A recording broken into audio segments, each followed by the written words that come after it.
Wolves has a best lap time of 2:32.745.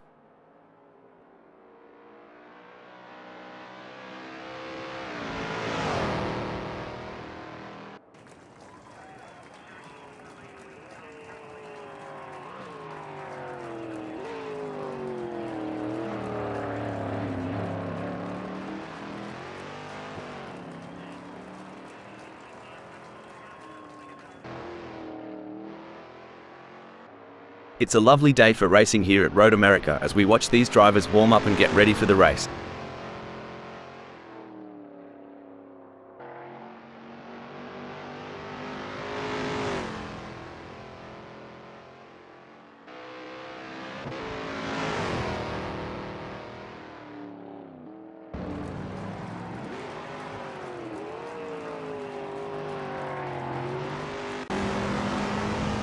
Robin O is on their practice out lap.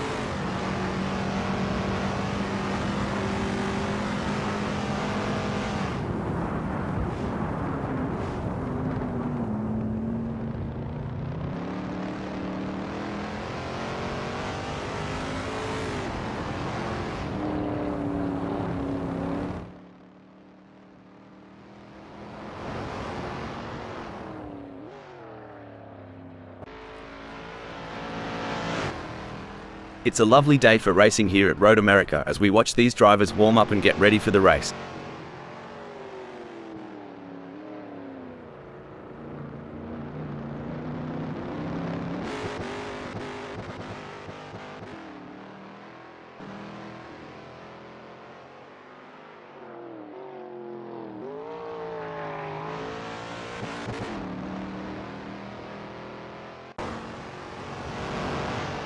Eric Wolves posted 2:34.710 on their last lap. How will they do on this one?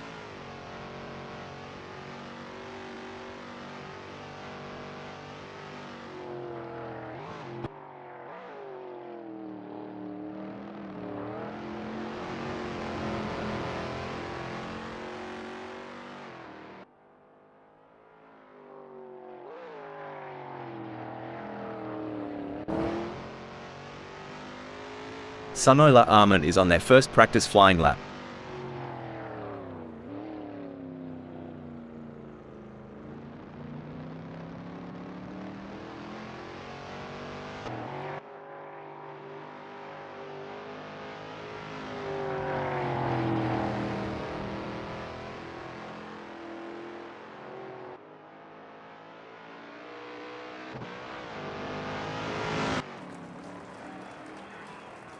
It's all about finding that sweet spot during these sessions.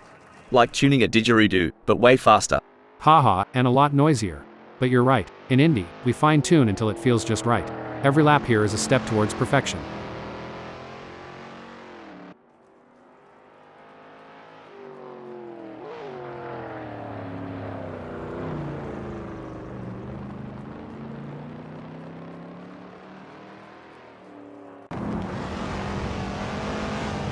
Hey Hal, you reckon these drivers ever get tired of going round and round during practice? Well, Rob, repetition is the key. Every lap gives you data, insights, and an edge over the competition.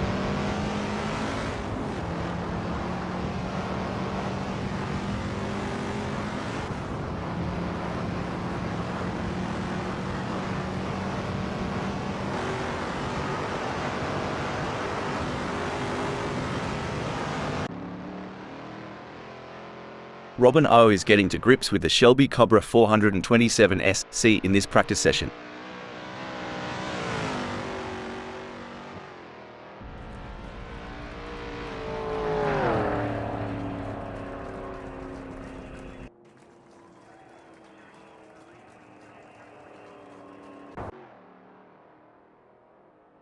With just 194 minutes left before we move to qualification, there is not long left for these drivers to finish their preparations.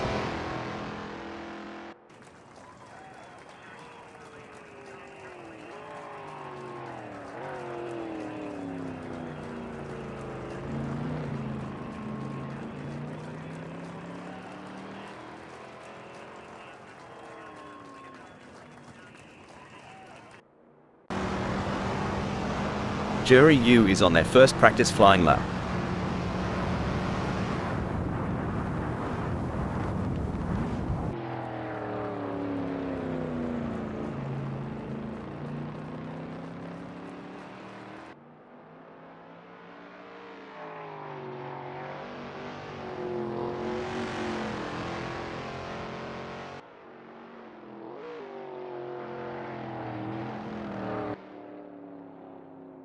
Megasaurus 55 is on their first practice flying lap.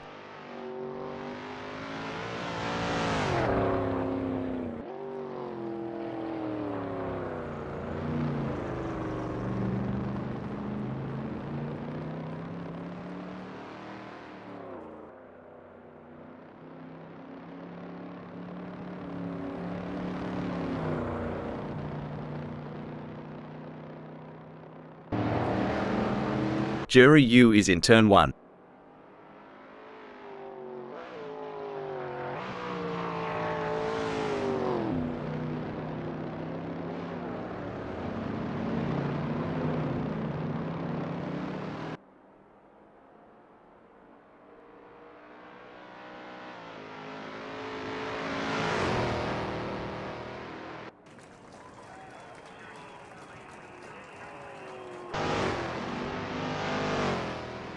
Wayne P posted a 2:31.994 on their last lap. How will they do on this one?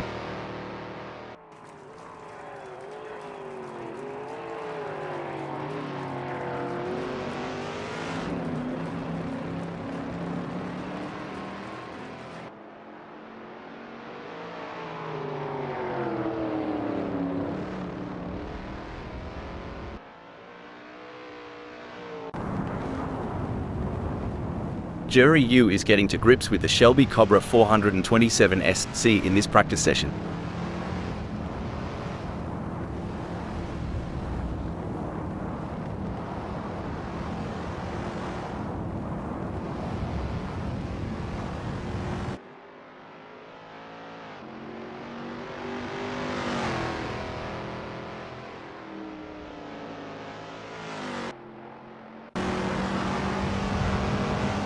Eric Wolfs has a best lap time of 2:32.745.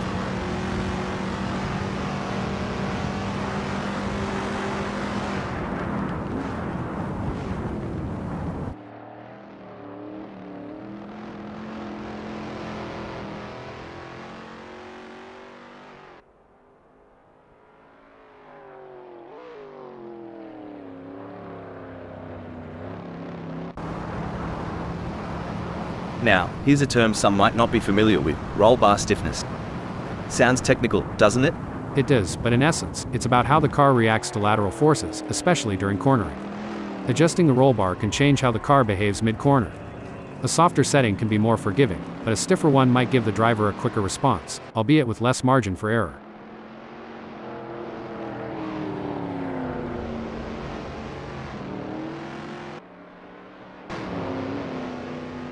You ever think about what's ticking inside a driver's noggin during these laps?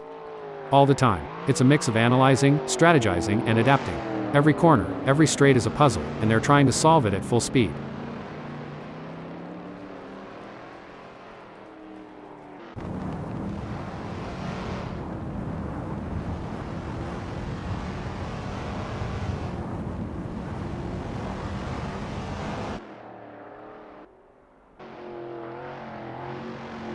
Eric Wolfs posted 2:48.841 on their last lap. How will they do on this one?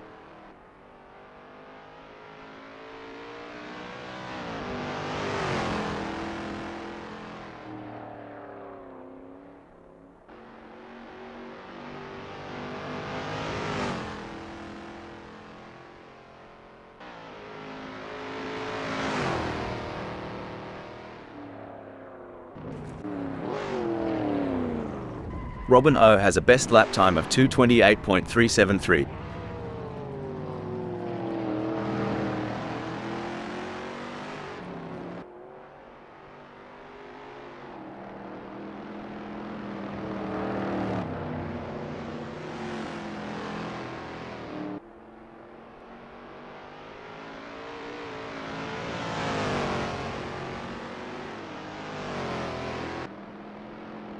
Chris Ilduke is on their practice out lap.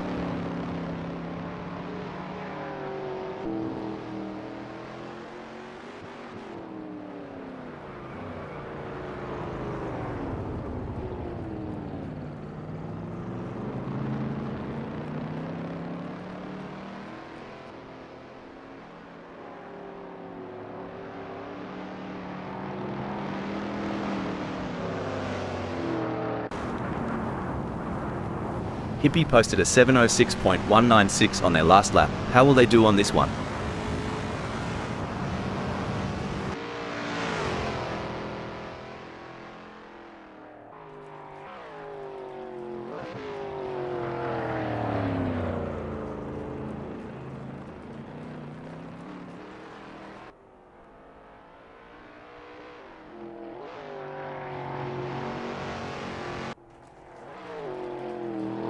With just 187 minutes left before we move to qualification, there is not long left for these drivers to finish their preparations. It's a lovely day for racing here at Road America as we watch these drivers warm up and get ready for the race.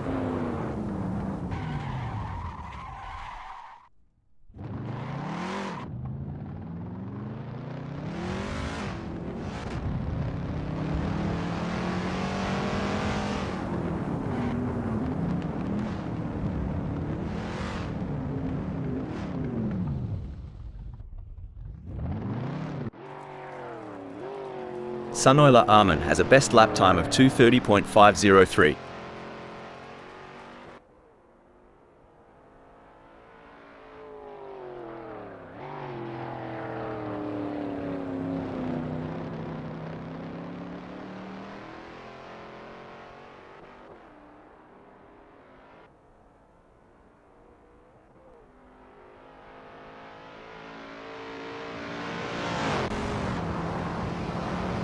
Jury U posted 2:39.686 on their last lap. How will they do on this one?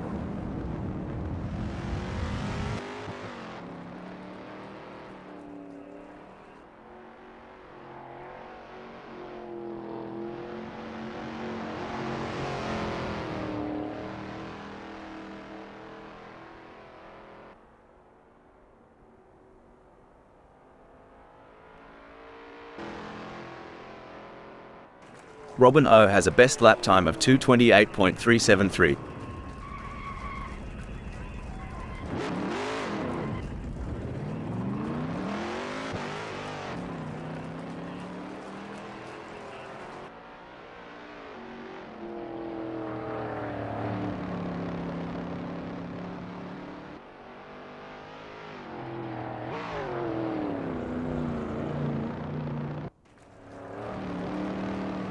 Let's talk rubber.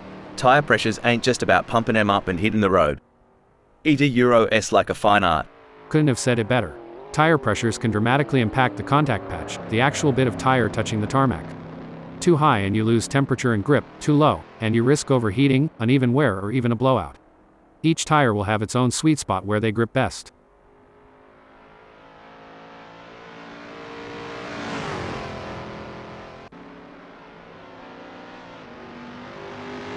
You know, mate, watching these practice sessions, you think the driver just jumps in and goes. But there's a heck of a lot more to it. Starting with that aero package, the balance between drag and downforce. Oh, for sure, you tweak the front wing just a smidge, and you could have a totally different beast on your hands. Depending on the track, they might want more downforce for those tight corners or reduce it for the long straights to maximize speed.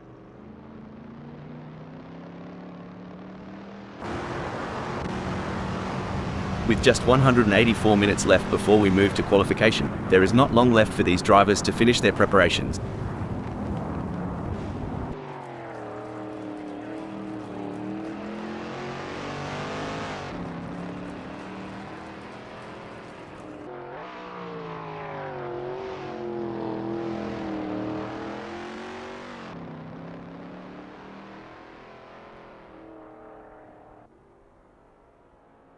Wayne P has a best lap time of 2:31.994.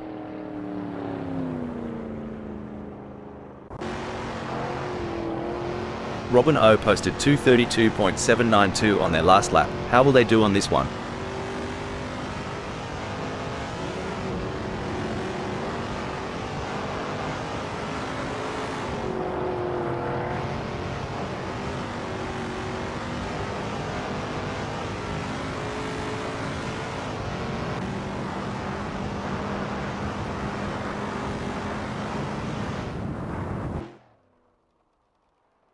Hippie has a best lap time of 2:31.600.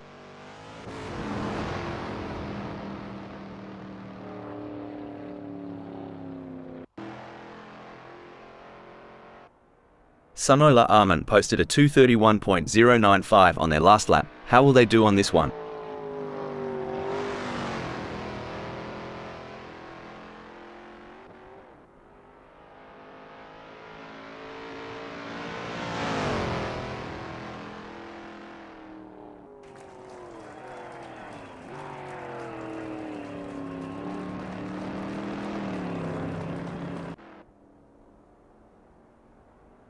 With just 182 minutes left before we move to qualification, there is not long left for these drivers to finish their preparations.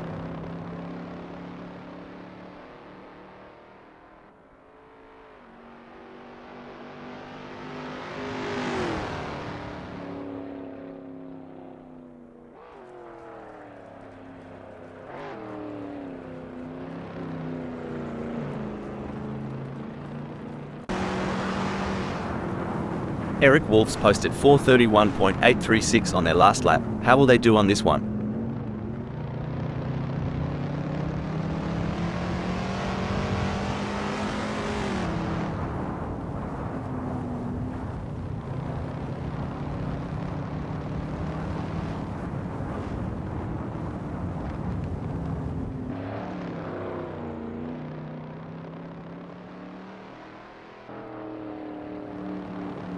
Megasaurus 55 has a best lap time of 2:32.293.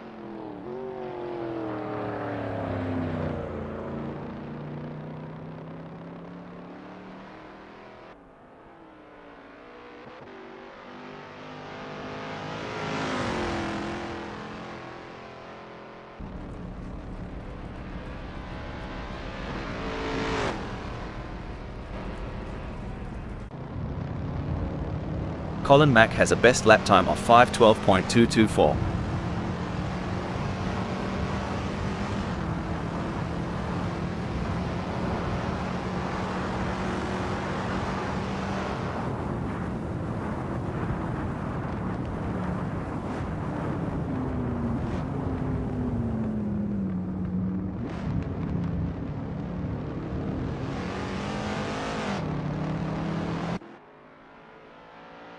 Ever heard the pit crew chat about wheel camber?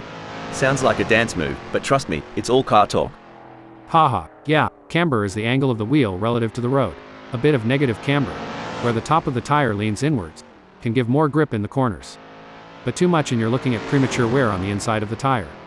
It's a balancing act, and each track requires its own setting.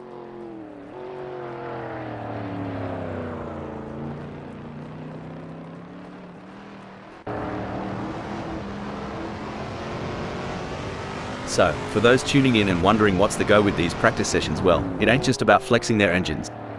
It's about synergy, mate. Getting the driver, the car, and the track to sing in harmony. Couldn't have put it better. We liken it to rehearsing a dance. Every step, every turn must be practiced until it's second nature on the big stage.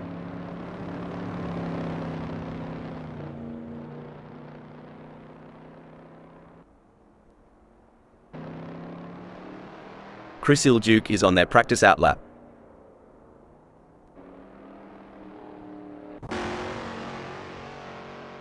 With just 179 minutes left before we move to qualification, there is not long left for these drivers to finish their preparations.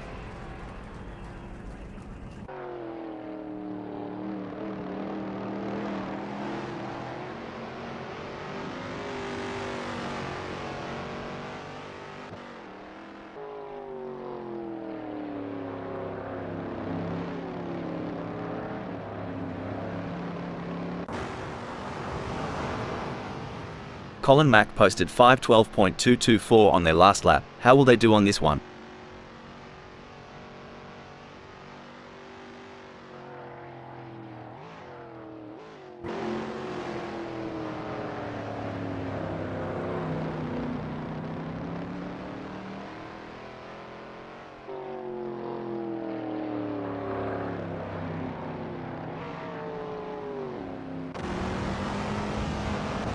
Rob posted a 2:28.530 on their last lap. How will they do on this one?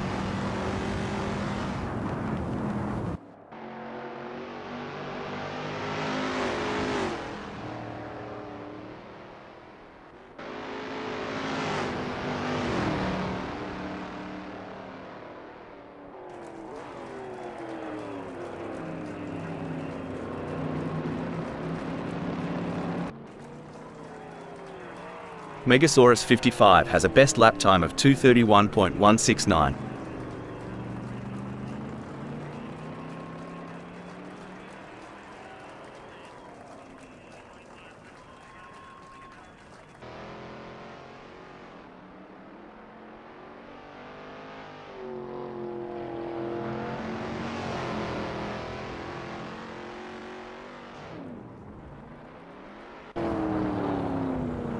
Eric Wolfs has a best lap time of 2:32.745.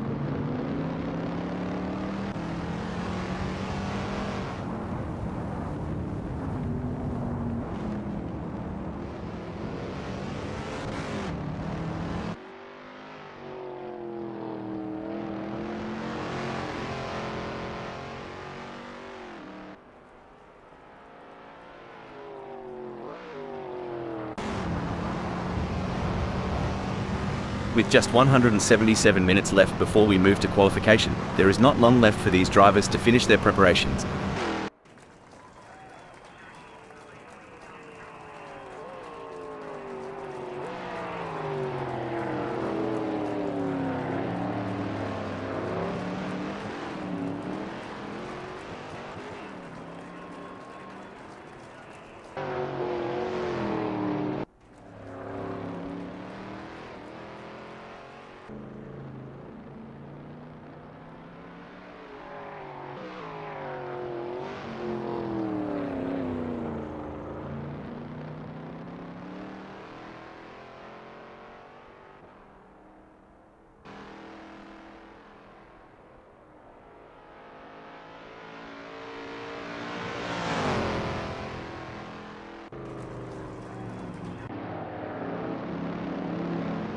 Sunoiler Armin posted 2:29.776 on their last lap. How will they do on this one?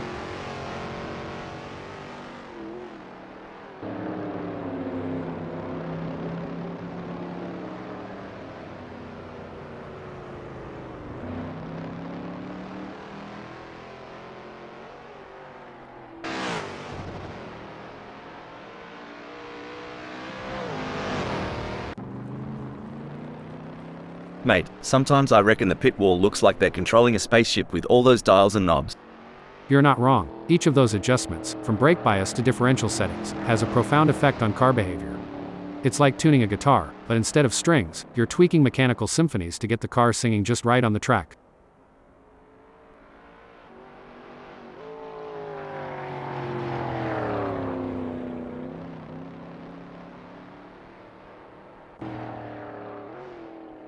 It's a bit like looking for water in the outback. These drivers are searching for that sweet rhythm, where everything just clicks.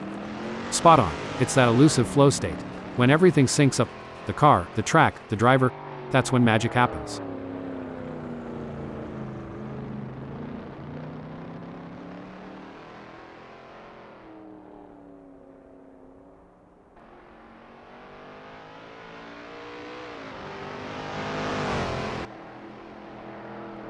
Colin Mack has a best lap time of 2:40.999.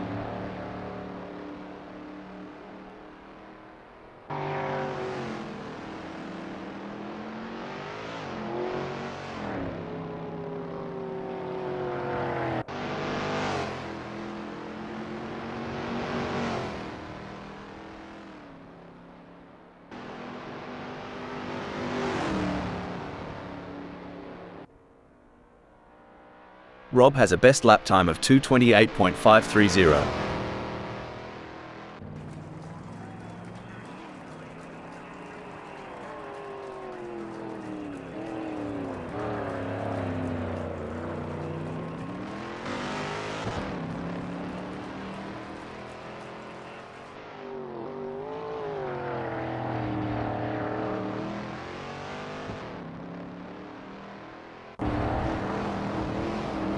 It's a lovely day for racing here at Road America as we watch these drivers warm up and get ready for the race.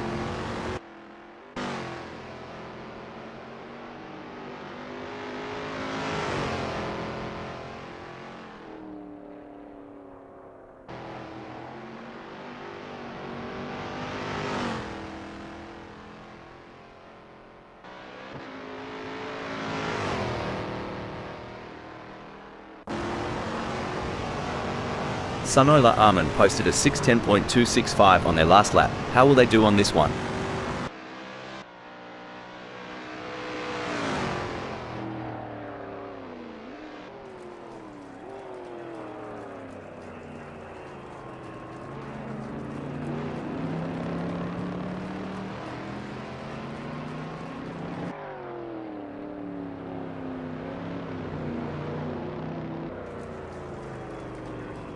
Colin Mack posted 2:39.836 on their last lap. How will they do on this one?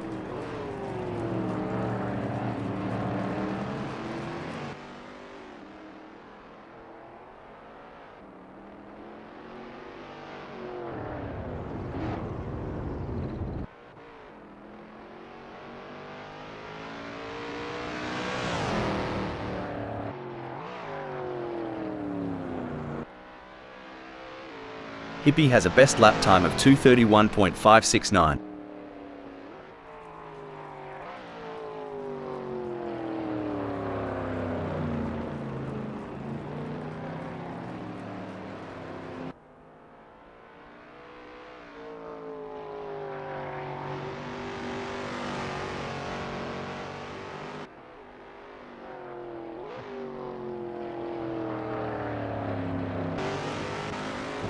Lars is on their first practice flying lap.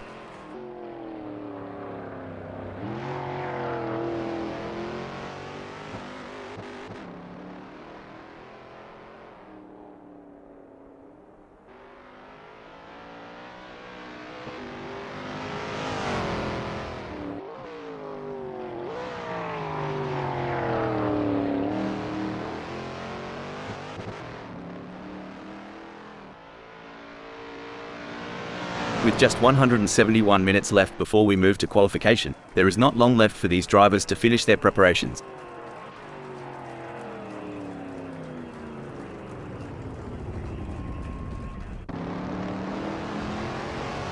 Boy, these practices Arena Euro T just a walkabout in the park.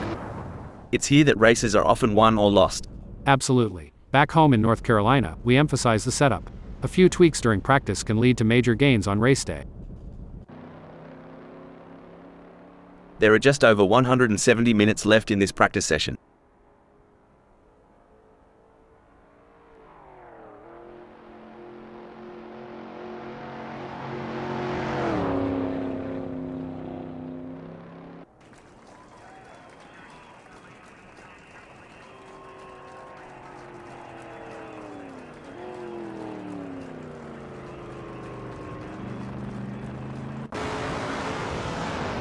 Hey Hal, you reckon these drivers ever get tired of going round and round during practice? Well, Rob, repetition is the key. Every lap gives you data, insights, and an edge over the competition.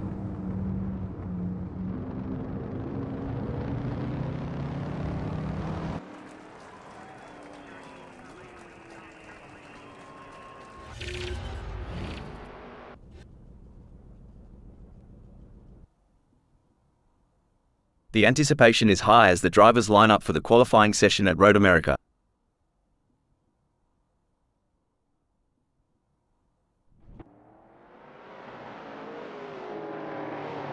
Impressive work from Megasaurus55, who has claimed second on the grid.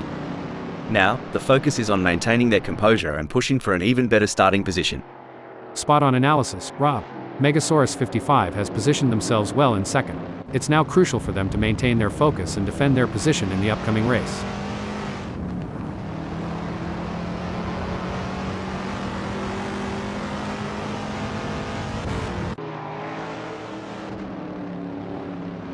Jerry Yu has put in a great effort and currently holds 6th.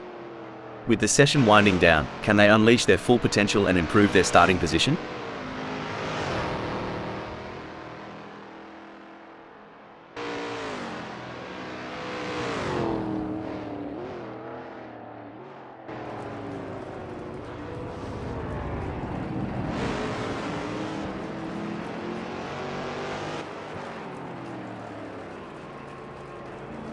Incredible drive by Rob so far, earning him 6th on the grid. However, the competition is fierce. Will they be able to find that extra edge to move up?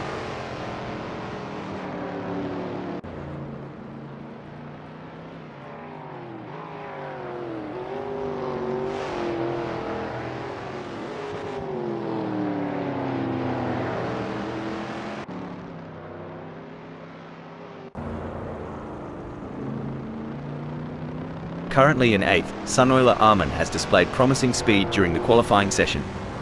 The real test lies in whether they can convert this performance into a higher grid position. You hit the nail on the head, Rob. Sunoiler Armin's current position of 8th is a testament to their skill and determination. Now, they must stay sharp to make the most of this opportunity.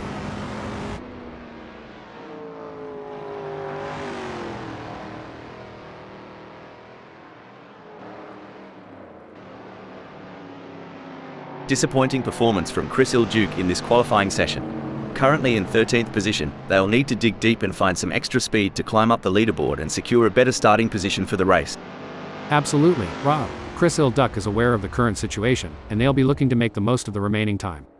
They'll need to analyze their performance, work closely with their team, and find that extra bit of speed to improve their qualifying position.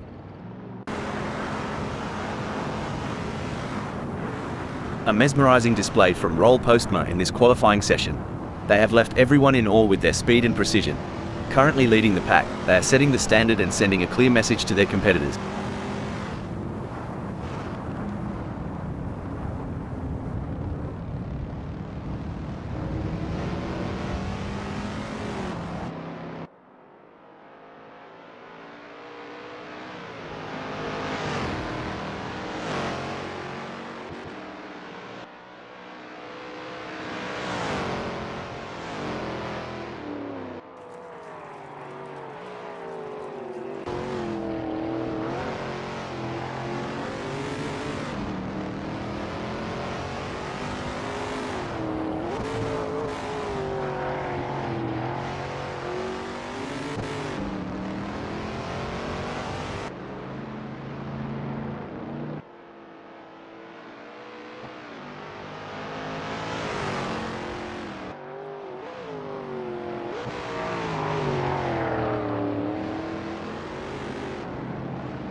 Roll Postma has completed their outlap.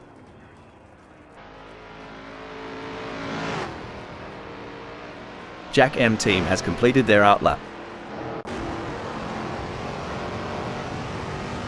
Impressive display by Jury Yu, currently sitting in position 6. They've set a competitive time, but the question remains whether they can push even harder to secure a better starting position. Jury Yu has completed their outlap. It hasn't been the best qualifying session for Lars so far. They find themselves in 11th position, which is not where they had hoped to be. However, there's still time left on the clock, and they have the opportunity to make improvements. You're spot on, Rob. Lars has had a tough time in this Lars has completed their outlap. A solid qualifying performance by Wayne P. Wayne P has completed their outlap. An outstanding display from Roll Postma in this qualification session. They have been on fire, putting in blistering lap times and currently sitting at the top of the leaderboard. It's a statement performance, showcasing their speed and determination. Absolutely, Rob. Roll Postma is making their presence known with their outstanding performance. Their competitors will need to dig deep and find something special to challenge their supremacy. It's an impressive showing by Megasaurus 55, currently in 3rd. They've showcased their talent, but will they be able to find those crucial extra tenths of a second to climb higher? Great analysis, Rob. Megasaurus 55 has shown excellent pace to secure 3rd. Now, the focus shifts to whether they can use their track position to their advantage in the race.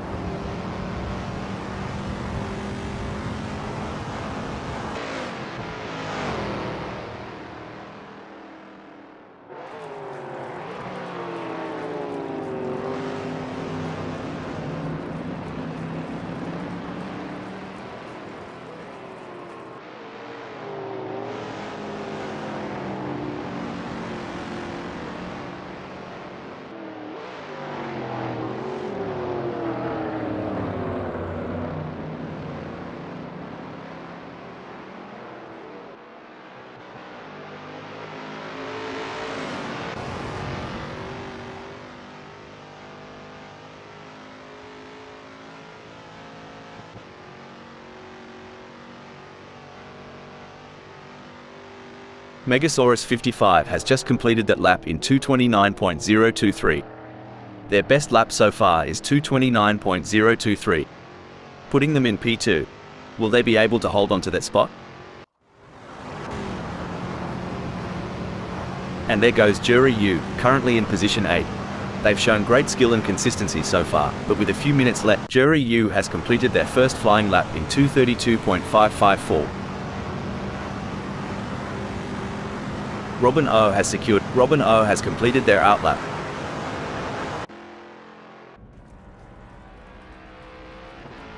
Not the ideal start for Lars in this qualifying session. Lars has completed their outlap. A tough qualifying session for Wayne P. They're currently mired in 12th position, which is a setback for their ambitions.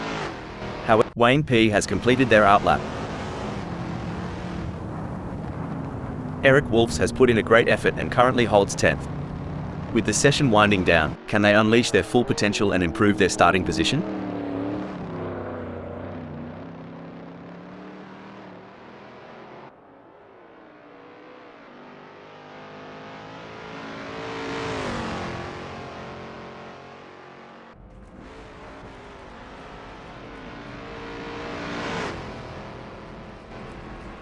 Eric Wolfs has just completed a lap in 2:32.605. Let's see if they can improve on their time further. There are just over 20 minutes left in this qualification session.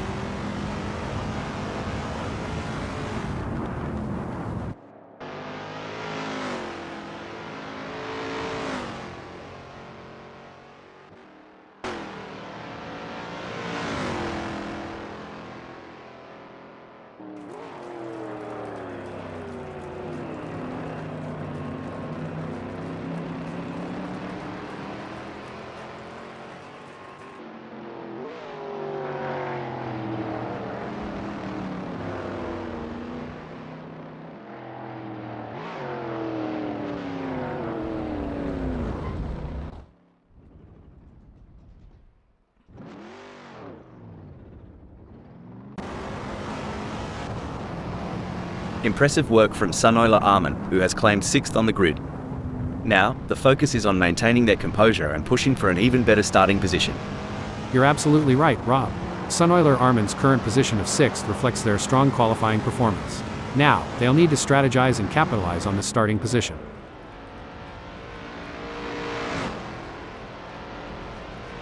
Sunoila Arman will be happy having put themselves into 5th in this qualifying session. Every fraction of a second counts. I'm sure they can find a little extra in there.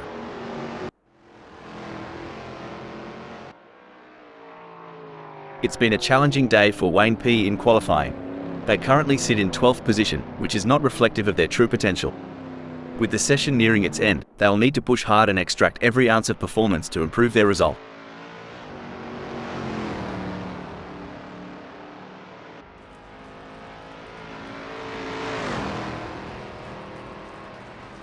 Wayne P has just completed that lap in 2:33.290.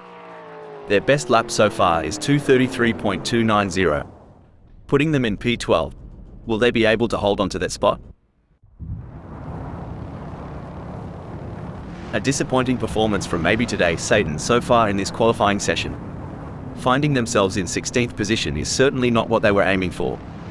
However, they have the talent and experience to bounce back and salvage a better result. Well said, Rob. It's certainly not the result maybe today Satan was aiming for, but this is motorsport, and anything can happen. They'll need to stay focused, trust in their abilities, and seize any chance that comes their way to improve their position. Maybe today Satan has completed their first flying lap in 2:33.626. What a performance from Richard Rossier. They currently occupy 7th on the grid. Can they maintain this strong position and secure a favorable starting spot? You're spot on, Rob. Richard Rossier's current position of 7th is a testament to their skills and determination. Now, they face the challenge of maintaining their position against hungry rivals.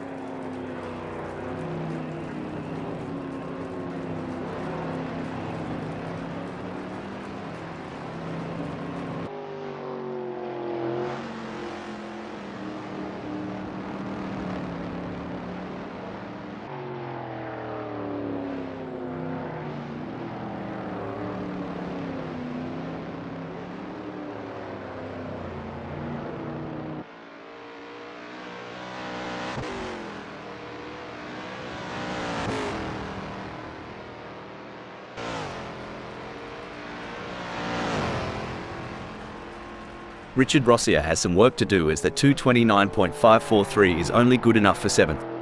That's not a bad time, but I am sure they can improve further on that. A strong showing from Robin O as Robin O will be happy having put themselves into 2nd in this qualifying session. It may be difficult for them to improve further on that. Sometimes trying too hard makes you slower. They need to drive smooth and smart. A challenging session for Colin Mack so far. They're currently in 15th position, which is not where they wanted to be. But in motorsport, we've seen remarkable comebacks, and they'll be hoping to turn their fortunes around and secure a better result.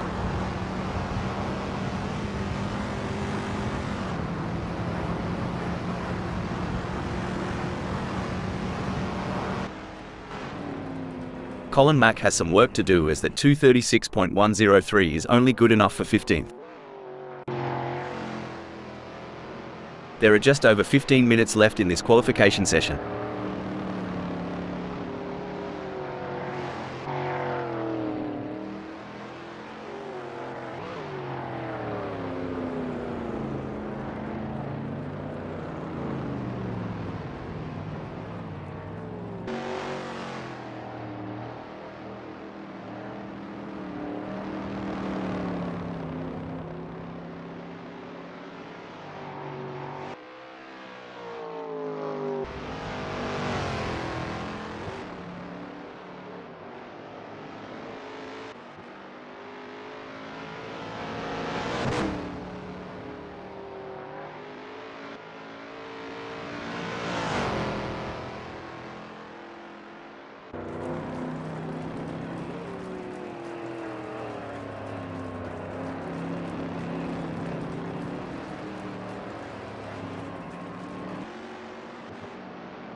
Rolf Biber has completed their outlap. A solid performance from Roll Postma as they currently hold position 3. However, with the session coming to a close, they'll need to find that extra bit of speed if they want to move up the grid. Absolutely, Rob. Roel Postma has shown great potential to secure 3rd. It's now a matter of channeling that momentum into a strong performance during the race. Impressive display by Hippie, currently sitting in position 8. They've set a competitive time, but the question remains whether they can push even harder to secure a better starting position. Couldn't agree more, Rob. Hippie has positioned themselves impressively in 8th. Now, they need to build on this foundation and strive for an even better race result. Currently in 3rd, Roll Postma has displayed promising speed during the qualifying session. The real test lies in whether they can convert this performance into a higher grid position.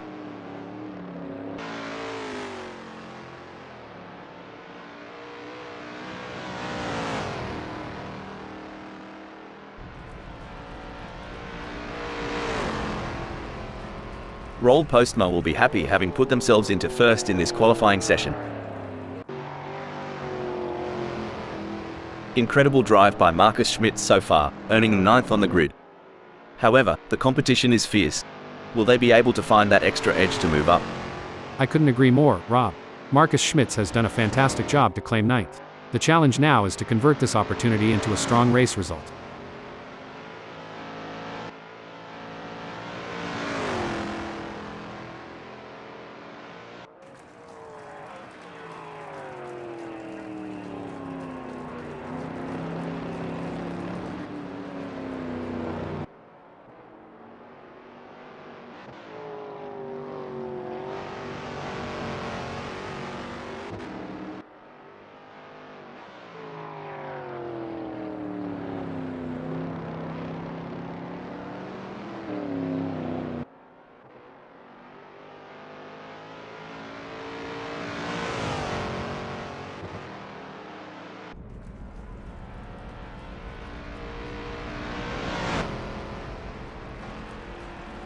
Marcus Schmitz has just completed a lap in 2:29.662.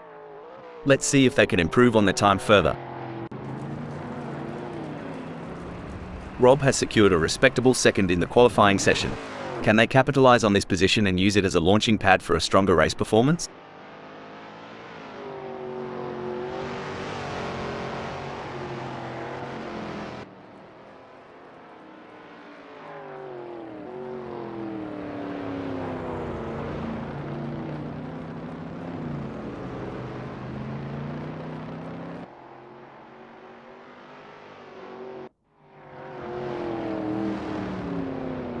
It's an impressive showing by Richard Rossier, currently in 7th. They've showcased their talent, but will they be able to find those crucial extra tenths of a second to climb higher? Absolutely, Rob. Richard Rossier has put in a remarkable effort to secure 7th. The competition is fierce, and they'll need to stay focused to defend their position. Richard Rossier has some work to do as that 2:29.317 is only good enough for 7th. There's still more time to be had, but I don't know if they are going to find it before the session is over. There are just over 10 minutes left in this qualification session.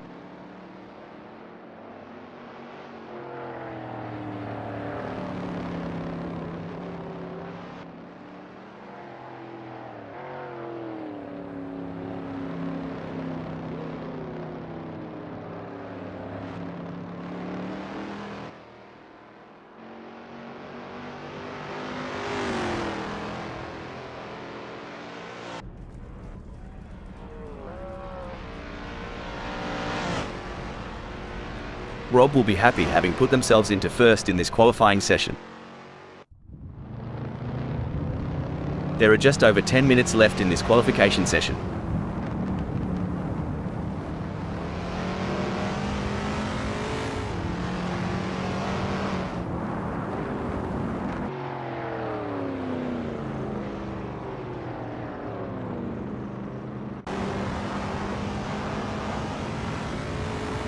It's been a challenging session for Lars.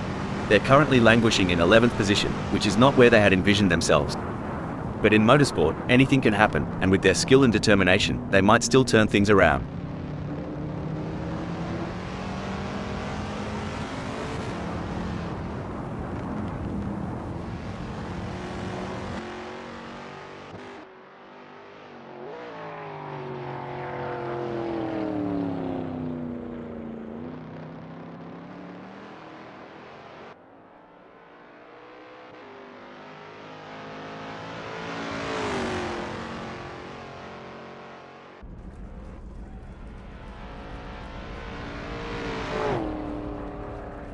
Lars has some work to do as that 2:30.980 is only good enough for 10th.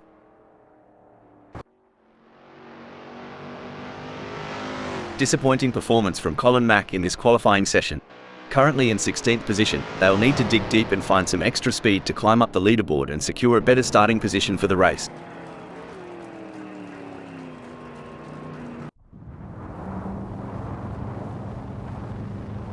A tough outing for Chris Ilduke in qualifying today. They currently sit in 18th position, which is far from ideal. However, there's a chance for them to regroup, analyze their data, and make some adjustments to their setup to improve their result. Absolutely, Rob. Chris Ilduck is facing a challenging situation, but they have the skill and determination to turn things around. It's not over until the checkered flag, and they still have a chance to improve their result.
Chris Ilduck has just completed that lap in 2:40.676.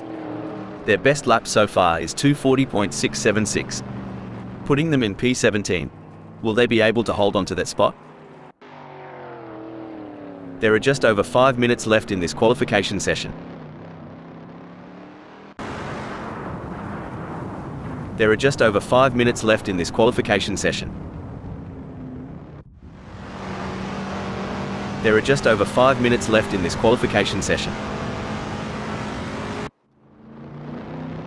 There are just over 5 minutes left in this qualification session.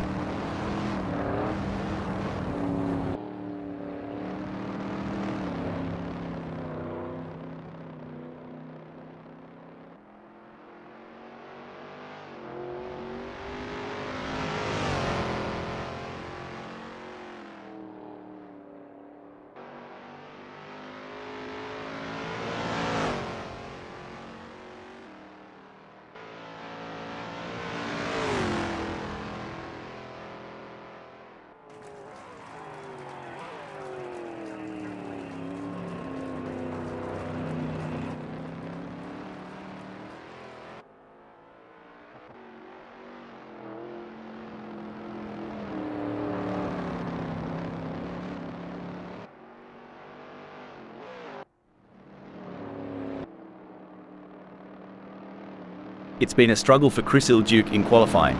As of now, they find themselves in 17th position, which is well below their expectations. However, motorsport is unpredictable, and there's still an opportunity for them to shine and move up the grid. I share your thoughts, Rob. Chris Ilduck is facing a... Chris Ilduck has completed their first flying lap in 2:40.676.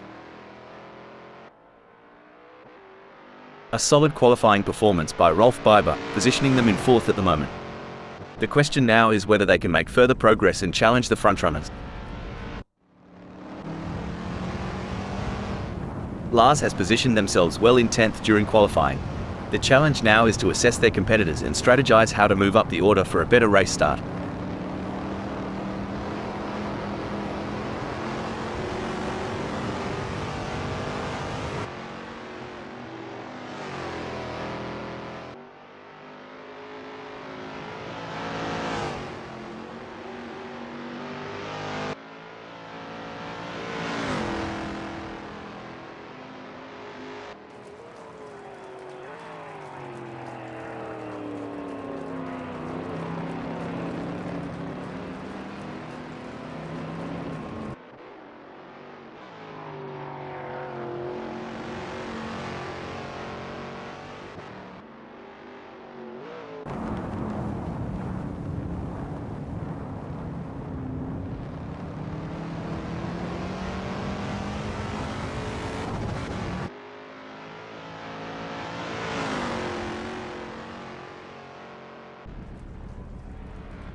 Lars has some work to do as that 230.258 is only good enough for 9th.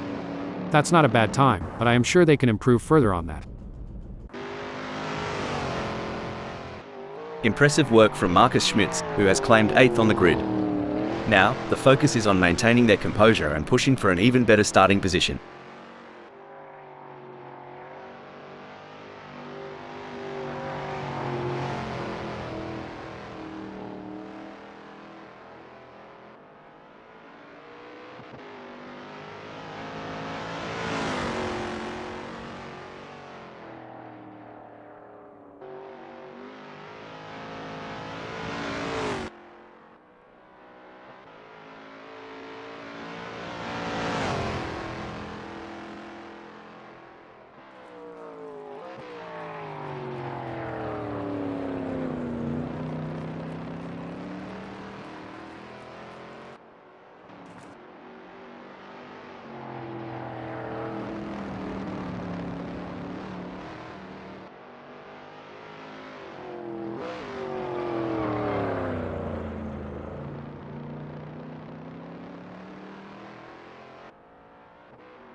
Marcus Schmitz has some work to do as that 229.459 is only good enough for 8th.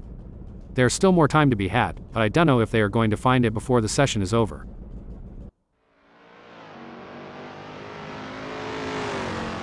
Not the ideal start for Jerry Yu in this qualifying session. Currently in 13th position, they'll be eager to put together a strong final lap to improve their standing. The pressure is on, and they'll need to deliver their best performance. Spot on analysis, Rob. It's been a difficult qualifying session for Jorg Yu, but they shouldn't lose hope just yet. They have the talent and determination to make a comeback, and it'll be exciting to see how they respond to this adversity.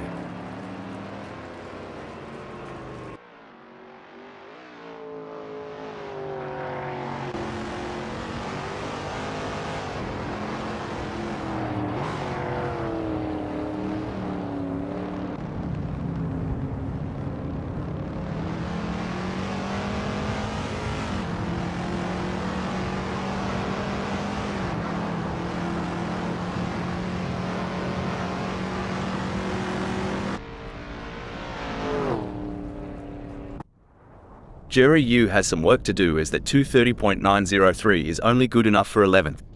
That's not a bad time, but I am sure they can improve further on that. What a performance from Rolf Biber. They currently occupy 3rd on the grid. Can they maintain this strong position and secure a favorable starting spot? You hit the nail on the head, Rob. Rolf Biber's current position of 3rd is a testament to their skill and determination. Now, they must stay sharp to make the most of this opportunity.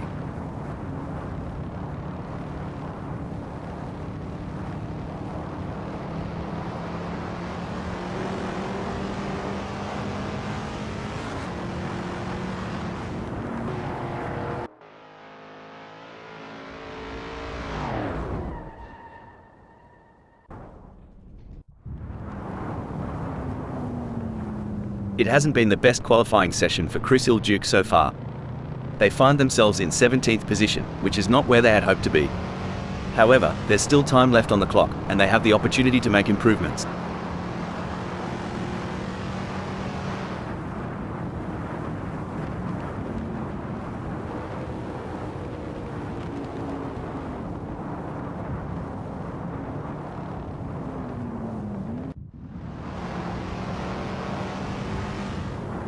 A disappointing performance from Jerry Yu so far in this qualifying session. Finding themselves in 11th position is certainly not what they were aiming for. However, they have the talent and experience to bounce back and salvage a better result.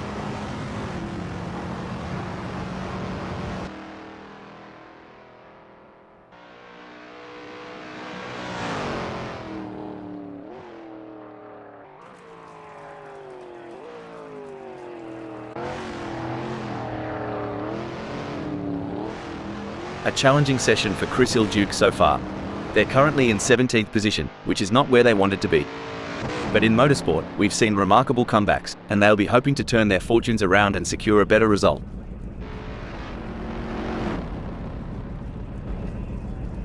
Chris Iljuk has just completed a lap in 2:40.676. Let's see if they can improve on their time further.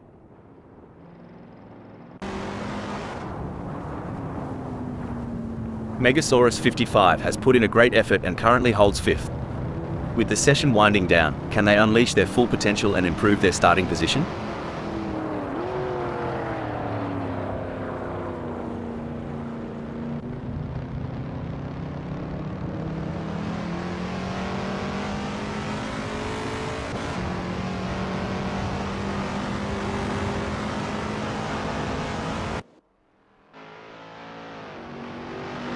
A tough qualifying session for Jury U.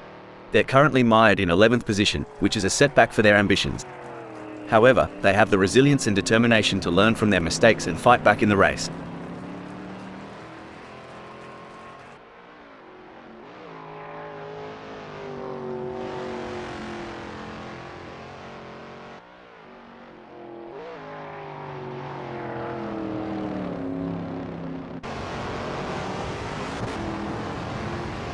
A strong showing from Megasaurus 55 as they currently sit in 5th.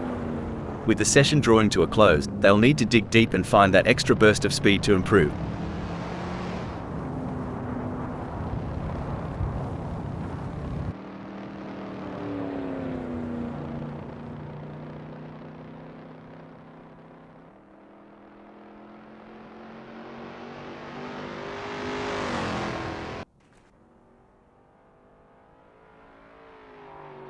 It's been a challenging session for Jury U.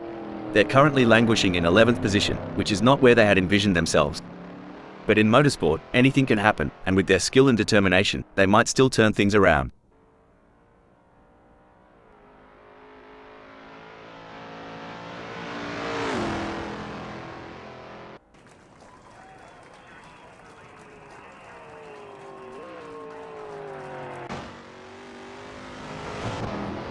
Impressive display by Megasaurus 55, currently sitting in position 5.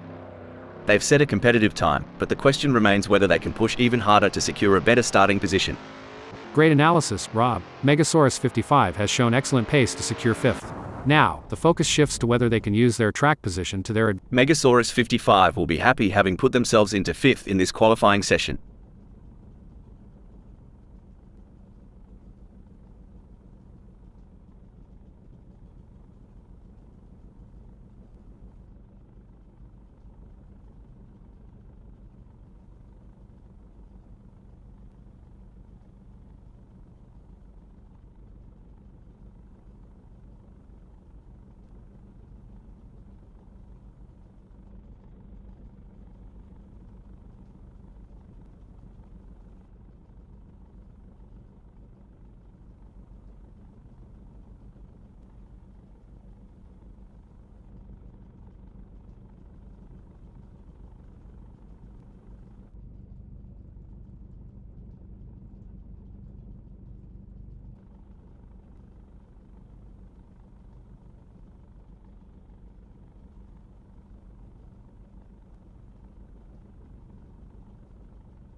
There's a little bit of wind in the air today here at Road America, as we're getting ready to get things underway. Rob Keane will be feeling confident starting from pole position. But they can't count their chickens before they hatch. There is a long way to go. Roll Postma will begin the race from the 2nd spot on the starting grid. It's like they're on the outside looking in. Can they make their way to the front of the pack? On the 3rd grid slot we have Rolf Biber. Another good start for the Swiss driver. In 4th place, we have Robin O. Big things expected for Robin O today. Holding strong in 5th place is Megasaurus 55. I'm sure Megasaurus 55 will be expecting to bring home solid points from here. Sunoiler Arman has qualified 6th. The German driver has been driving the wheels off the Shelby Cobra 427SC in practice. Starting from the 7th position, Richard Rossier will need to navigate through the field to challenge for the win. Lining up in 8th is Marcus Schmitz. An opportunity for some good points today, but the others aren't going to make it easy. Starting from 9th on the grid is a good position for Lars to launch an attack. But they're going to have to time their moves just right if they want to come out on top. Hippie is 10th. But they can't afford to be complacent. This is race day, after all. Jury U may not be starting from pole, but they're still in with a shot. Jack M team is lining up 12th. Struth, the lights are dimmed, and it's time to do the Antipodean Tango. Whack that pedal and let's see some scholarly racing. Precision is everything during these initial stages. One wrong move could cost them valuable time or even force them out of the race. As the drivers get this race underway, let me give a shout out to the admin team at AssettoCorsaFriends for making this all possible. Heroes one and all.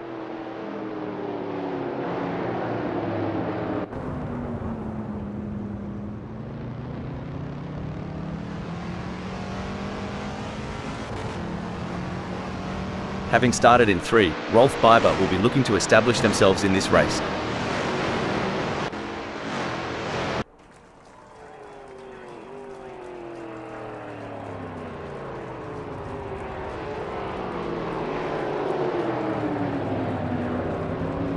Crikey, mate, Marcus Schmitz's made a dash for it like a possum up a tree.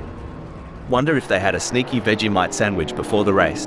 That might be some smooth sailing with the wind at 9. But Marcus Schmitz has got to be careful not to go overboard, especially if they're plowing to leave Megasaurus 55 in their wake.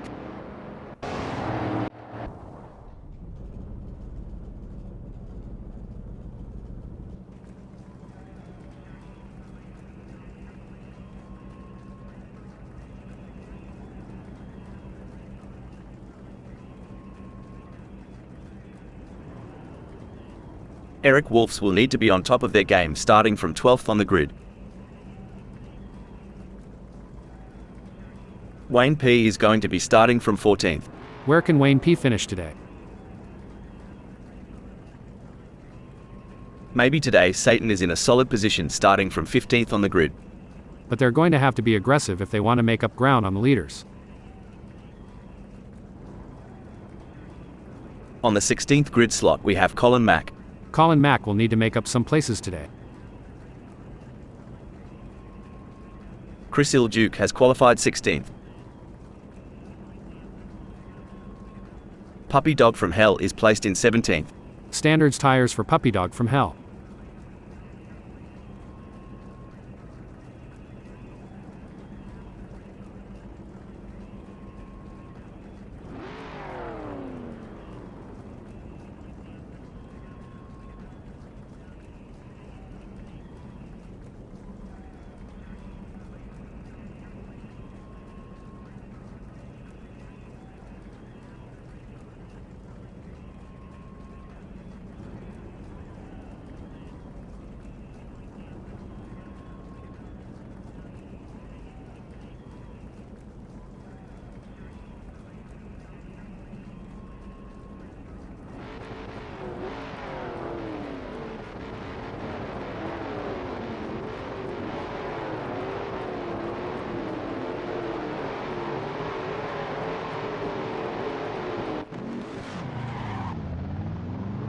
You wouldn't read about it.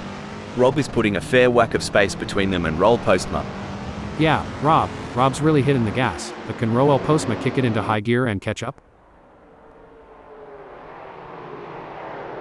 The drivers have been working hard to come up with the perfect race strategy. They've been looking at the weather, the track conditions and the performance of their cars.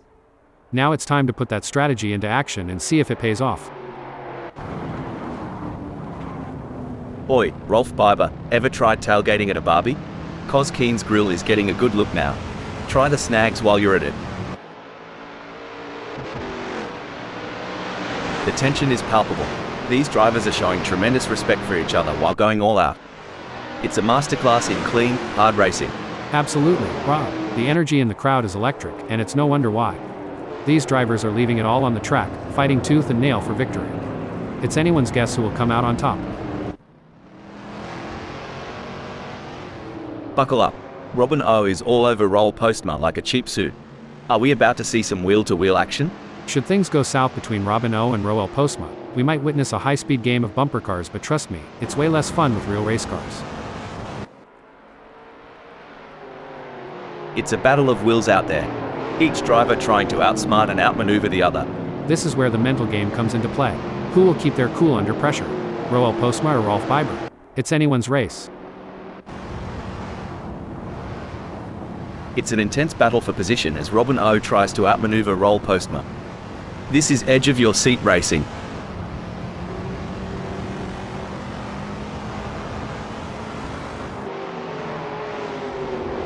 Sunoiler Armin has the pedal to the metal chasing Lars. Rubbing is racing. Let's hope they don't rub it too hard.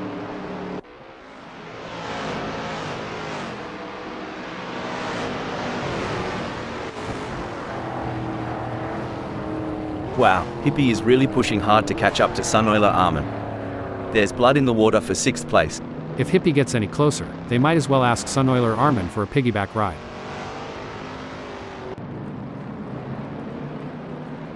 This is what racing is all about. Two fierce competitors pushing each other to the limit.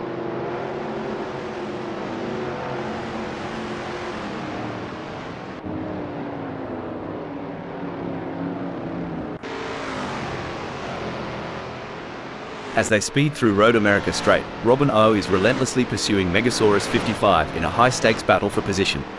This is what makes motor racing so exciting. The tension is high and the stakes are even higher. Who will take home the victory? It's too close to call.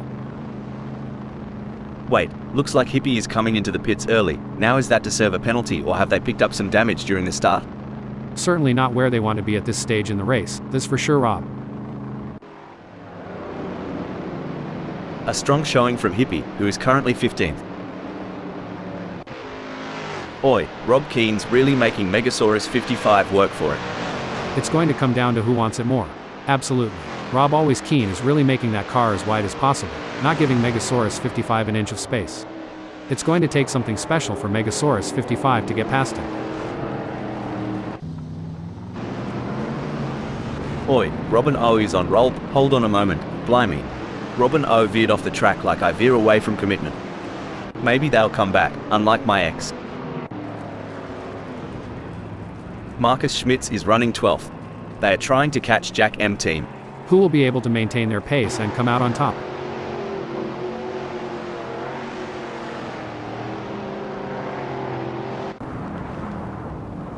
Sunoiler Armin could be looking for a way up the inside of Robin O.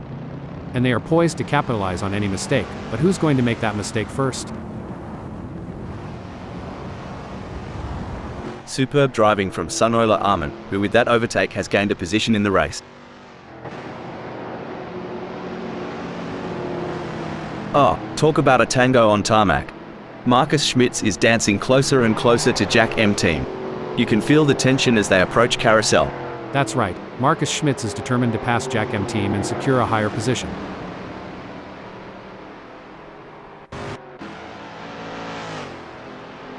Oi, Jack M team, might want to chuck AUEY.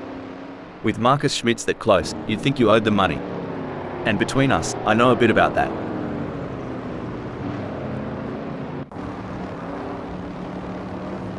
This is where legends are made. Which driver will rise to the occasion and claim victory?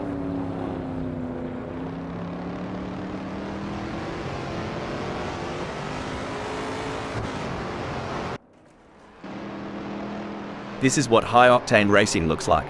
Hippie is breathing down the neck of maybe today Satan, not giving him any room to relax. Hippie just blitzed past maybe today Satan like they were standing still. Hold up a mo, blimey. Chris Ilduke must have spotted a pub off the track.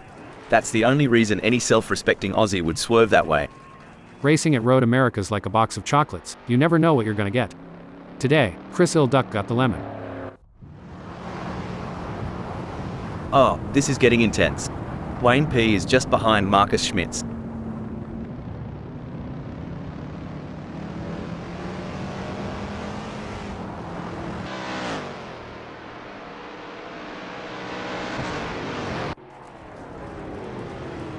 I don't think that's the fastest way around Road America.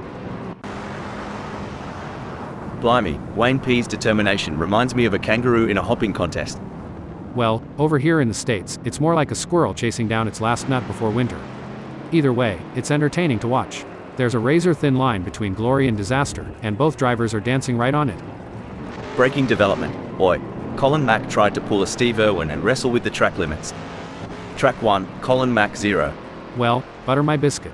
Colin Mack took a trip to the weeds. Must have thought they were at a barn dance the way they spun around. Alright, hold your horses. Robin, hold up a mo. By the looks of it, Wayne P reckoned Road America had a hidden shortcut. Too bad there isn't one.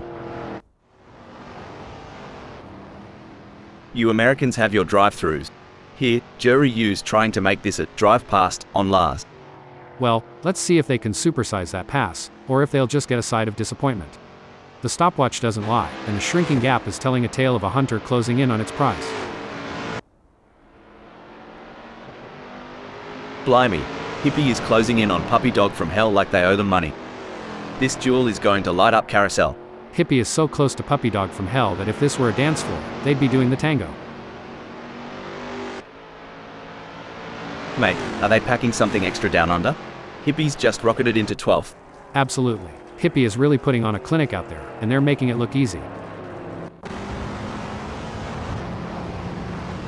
You know, Hal, as a former racing driver yourself, can you give us some insights into what goes through a driver's mind during these quieter moments in a race? Sure, Rob. During these moments, drivers often take the opportunity to assess their race strategy, monitor their car's performance, and plan their next... Oh no, what's this? Things don't look to be going Sunoiler Armin's way, as already they are into the pits. That's not where they want to be right now. Seems like Rob always keen is getting in range of Robin R.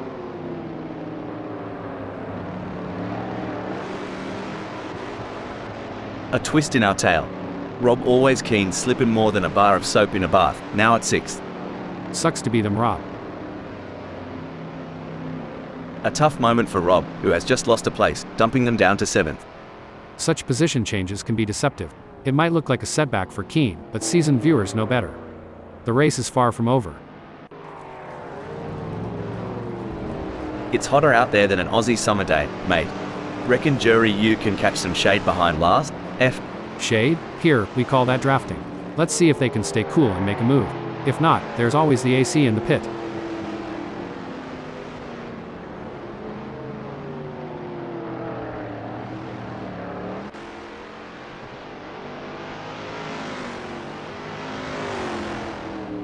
I tell you what, Jerry Yu has got more problems than a maths book right now. Lars is leaving them in a cloud of dust. It's a brilliant day for racing here at Road America. I'm really enjoying this. This race is truly epic. What a treat to be sat here witnessing this spectacle. The crowd is on tender hooks as Puppy Dog from Hell in 13th chases after Colin Mack. The gap is just over a second, and you can feel the tension in the air. Can Puppy Dog from Hell find a way to catch up? Lord have mercy. Puppy Dog from Hell's got more space between him and Colin Mack than my paw got between his ears. But miracles do happen. Just ask my ex-wife.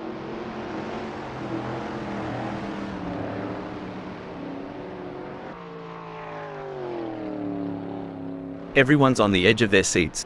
Or in my case, on the edge of spilling my coffee. Keane is getting closer to Jack M Team, and I'm getting closer to needing a towel. Looks like Keane's letting others have their 15 seconds of fame. Now strolling at 11th. As a former driver, Hal, how did you manage the physical demands of racing? It's all about preparation, Rob. Drivers undergo rigorous fitness training to build their strength, stamina, and flexibility.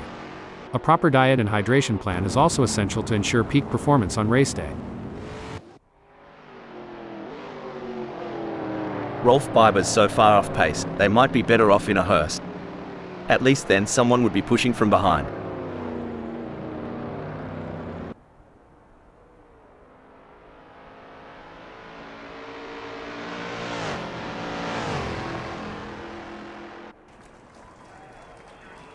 Fair dinkum.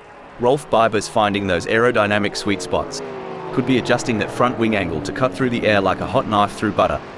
Lukey here. Rolf Biber's got the optimal differential settings, allowing for tighter corner exits.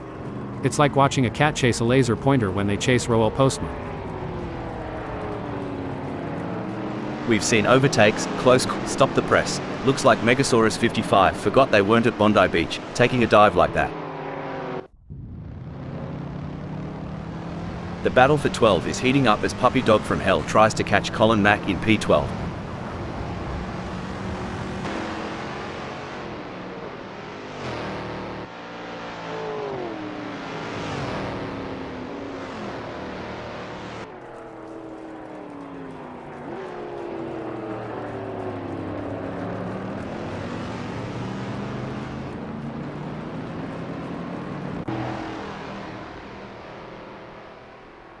Blimey, Rolf Biber's gunning it in second. Just a whisker behind Roel Postma. Hope he's got his budgie smugglers on, cause things are about to get wet and wild.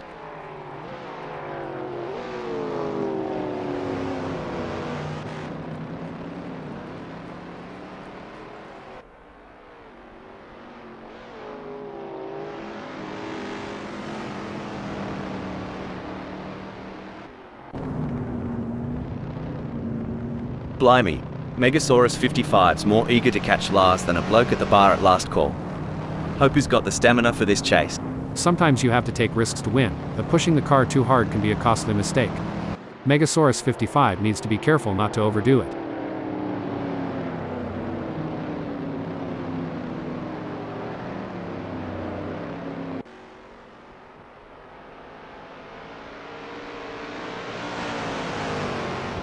Bloody oath, Megasaurus 55 is flat out like a lizard drinking, gnawing into the gap to Lars down to a scant 0.4 seconds.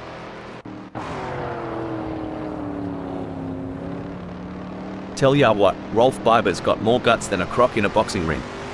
Closing that gap and breathing down the neck of Roel Postma. Hope Roel Postma brought the aeroguard, cause is about to get bitten.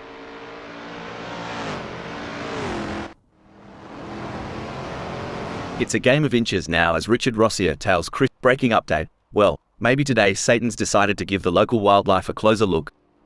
I hope the drop bears didn't get to them. Like a scene from a thriller, Megasaurus 55's on Lars's tail, hungry for that spot.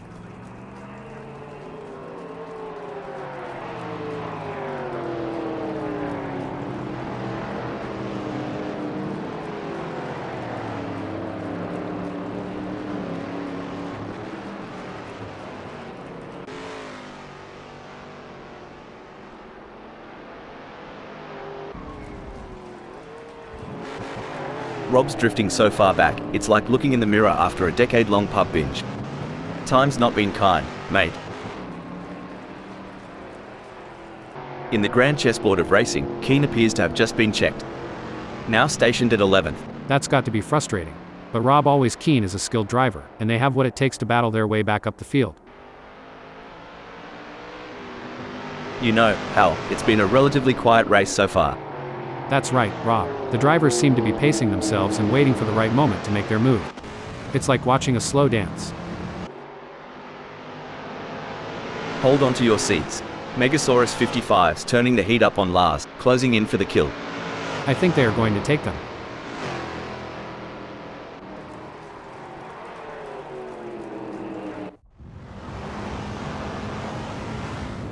Things are getting spicy as Hippie is breathing down Rob's neck. The gap? Mate, you couldn't slide a credit card between them.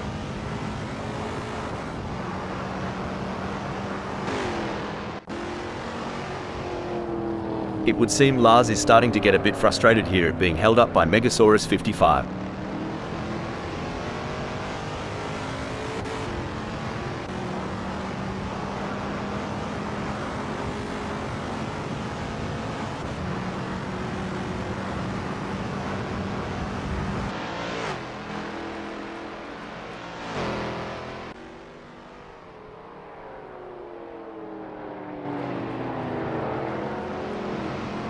It looks like Jerry Yu is pushing hard to catch up to Lars. The gap is over a second, but Jerry Yu is not giving up just yet. Can they close the distance and make a move on Lars? Well, shoot, if Jorg Yu was any more laid back, they'd be horizontal. Reckon they're daydreaming of those cheerleaders again?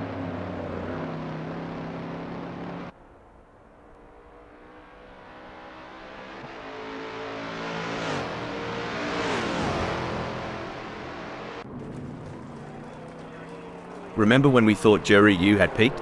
Think again. They're harnessing every bit of downforce and it's making Lars's mirrors awfully busy.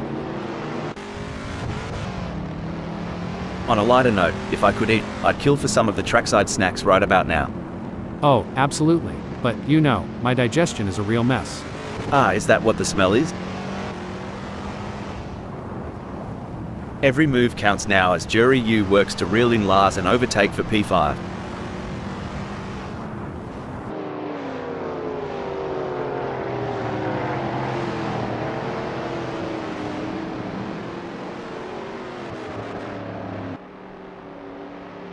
Boy, Jerry Yu's chassis balance is on point today. They're handling bumps and curbs smoother than a croc sliding into water. Lars has got a battle ahead. It's going to be tough. Lars is a master at defending their position. Is there enough time for Jerry Yu to make a move? They're going to be even more determined to hold on to that position.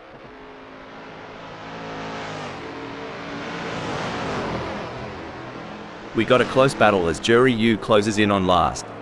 With Jorg Yu on the hunt, Lars better not blink. Every split second counts in this tango.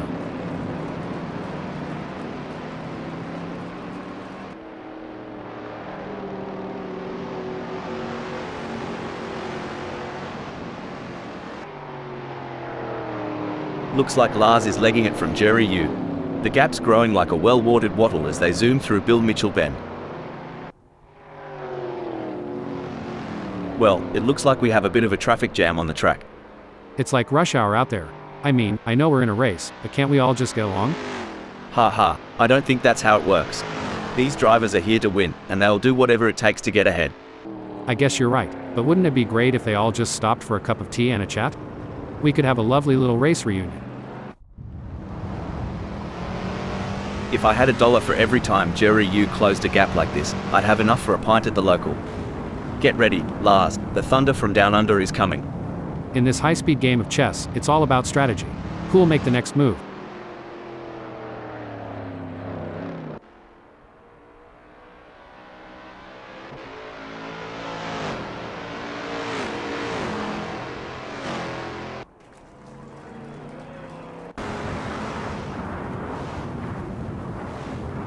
This is where the skill and experience of the drivers really come into play. Marcus Schmitz will need to stay focused and keep pushing, even when the gap seems insurmountable. It's not over until the checkered flag drops.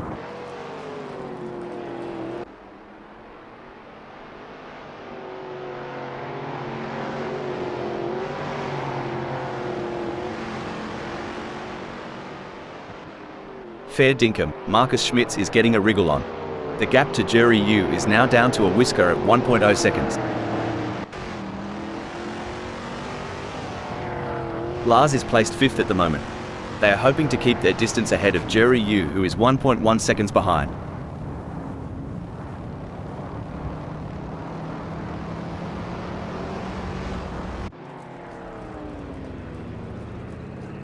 The gap between hold up Amar. Oh, mate. That's how I used to drive after a couple of bevies at the pub. Not the right line, but definitely entertaining. Who needs speed dating when you've got Marcus Schmitz chasing down Jerry Yu this eagerly? Move over Tinder. This is how you swipe right at 100 miles per hour.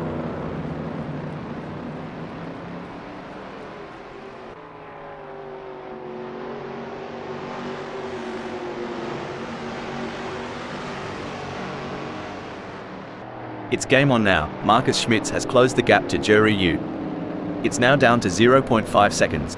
Now, ain't that something? Marcus Schmitz is right on it. Just needs to keep the pedal to the metal to tailgate Jorg Yu. Fair dinkum. I reckon maybe today Satan's got that thirsty look in his eyes. Wants to share a cold one with Puppy Dog from hell in the front. It's all about finding the perfect opportunity.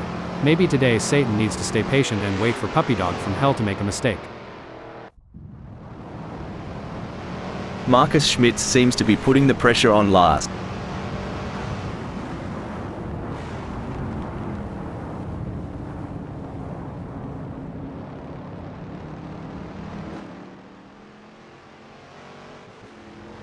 It's not looking good for Marcus Schmitz. They are still behind Lars and the gap is increasing.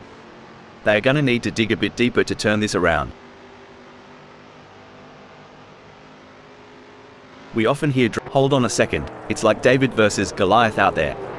Marcus Schmitz just slung a stone and gained ground, while Lars is left searching for footing.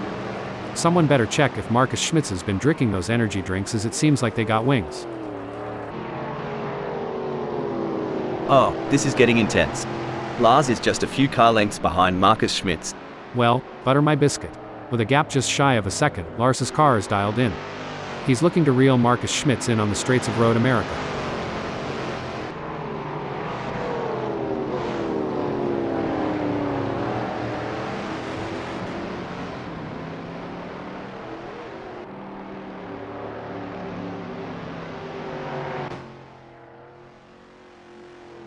The tension is thick enough to cut with a knife.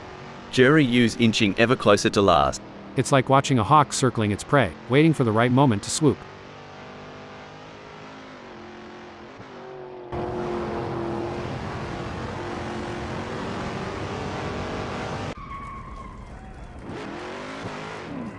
It's a battle of wills out there, with Robin O trying to outsmart and outmaneuver Rolf Biber. The gap is slowly closing, but time is running out. Will we see a dramatic finish to this race?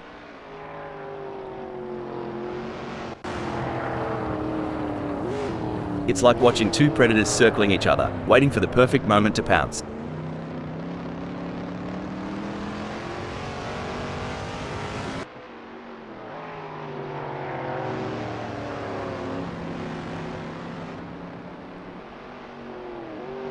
It looks like Rob is pulling away from Eric Wolfs.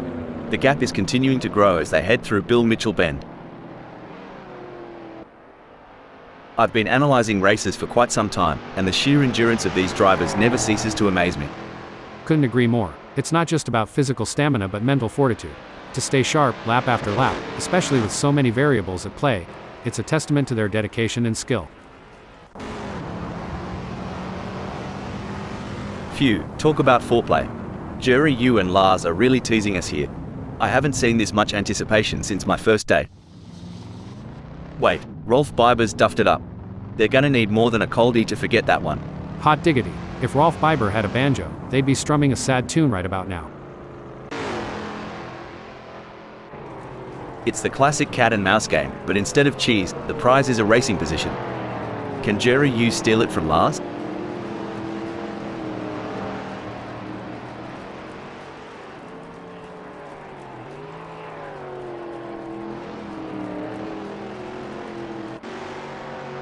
The best laid plans of mice and men, haha, but it's certainly not going to plan for Jerry Yu right now as they are struggling to keep up with Lars.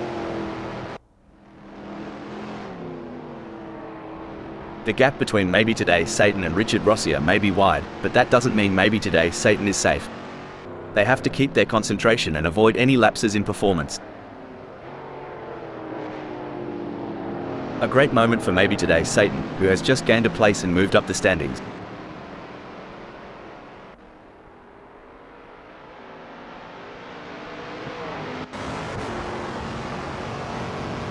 Blimey, Richard Rossier is sticking to Puppy Dog from Hell like a kangaroo to her Joey. At this rate, they'll be side by side as they hit turn 4.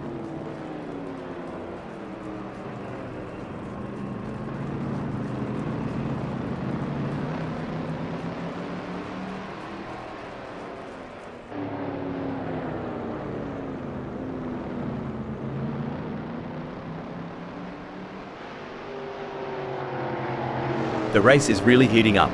Puppy Dog from Hell is hunting down Maybe Today Satan with everything they've got. The gap between them is just over 0.4 seconds. Who will have the speed and skill to come out on top?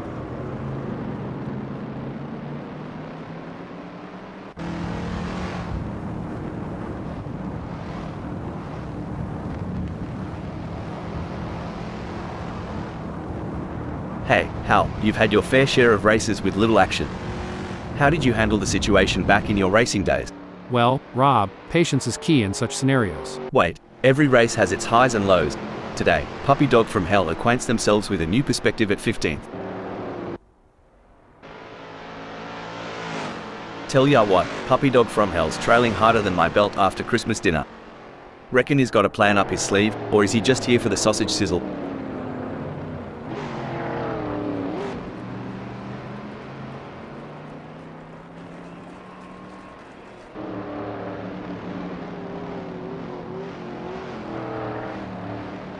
You know, Rob, these pit stops always amaze me. Just a few seconds, and they change tires, refuel, adjust settings. It's like a well-choreographed dance. Absolutely, and the precision. One slight misstep, and it could cost the race. It's an art and a testament to the pit crew's relentless training and coordination. Hollywood couldn't script this better. Maybe today Satan's shadowing Richard Rossier, waiting for the slightest misstep.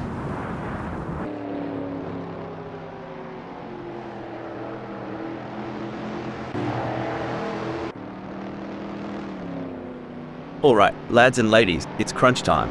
Marcus Schmitz is sniffing around Megasaurus 55 like a dog with a bone. And it looks like they might just take a bite out of fourth. Should things go awry, Marcus Schmitz and Megasaurus 55 might find themselves giving a whole new meaning to the term tandem drifting, though I doubt they'd enjoy it as much as the spectators.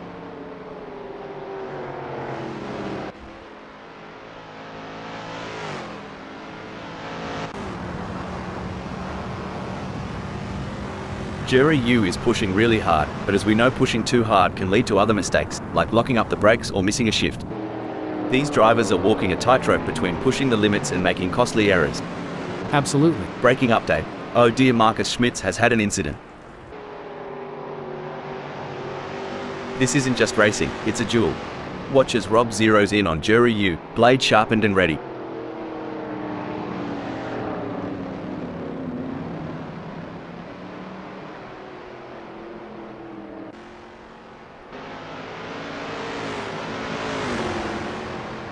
It looks like Rob is making a move. The gap to Jerry Yu is now down to 0.1 seconds. Now that's how it's done. Rob Keane rips through the track, while Jerry Yu watches the taillights fade. Whoa there.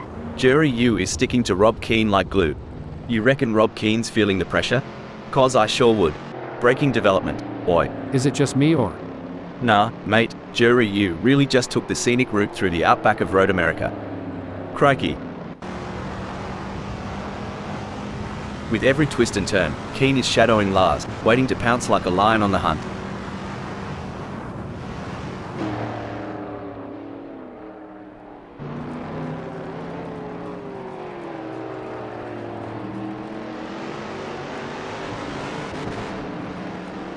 You ever wonder, Rob, how much preparation goes into each race weekend? It's not just about the driver, but the hundreds behind the scenes, making every little detail count. Oh, absolutely. The hours spent in the simulator, the mechanics working overnight on those tweaks.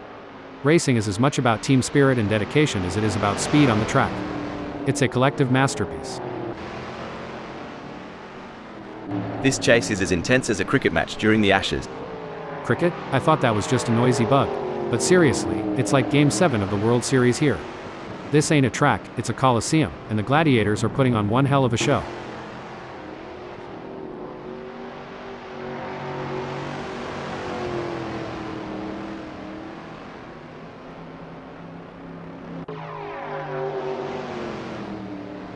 Marcus Schmitz is on the back foot here, struggling to keep up with Jerry Yu like a dingo after a roadrunner.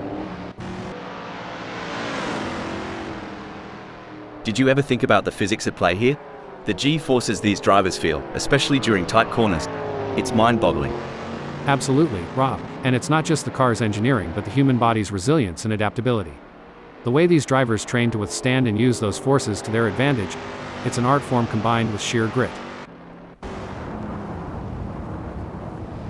The action is non-stop as Marcus Schmitz shadows Jerry Yu through every twist and turn, determined to claim 7th. You can feel the intensity in the air. The slightest mistake could cost either of them the race.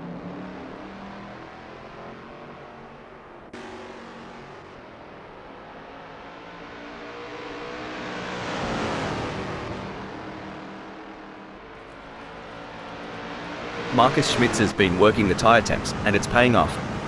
Grip's better than a kangaroo on a trampoline. Watch out, Jerry Yu. The pressure is on for maybe today's Satan as they try to catch up to Colin Mack. You can see that car bouncing around as they ride the curbs. It's a risky move that could end in disaster.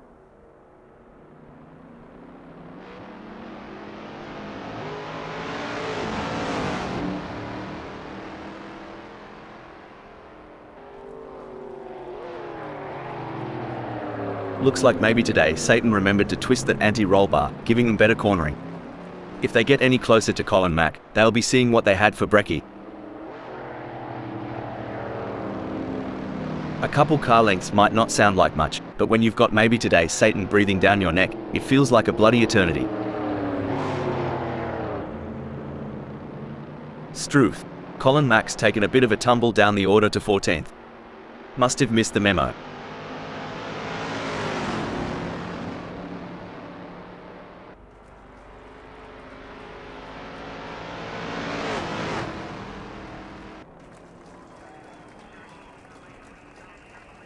The tension is building as Chris Ilduke trails behind Sunoiler Armin.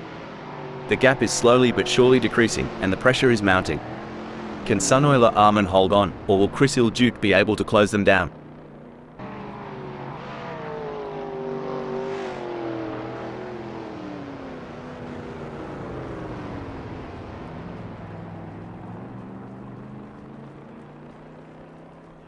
The gap between Chris Ilduke and Sunoiler Armin is widening. It's now up to 124.6 seconds.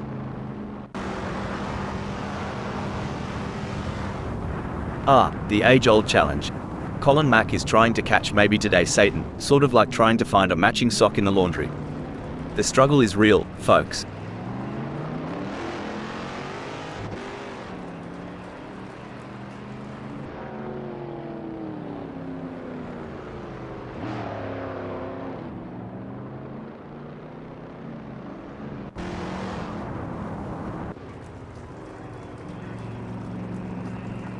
In a race where seconds count, Chris Ilduke is counting on less of them between themselves and Sunoiler Armin. Much like I'm counting on less seconds until lunchtime.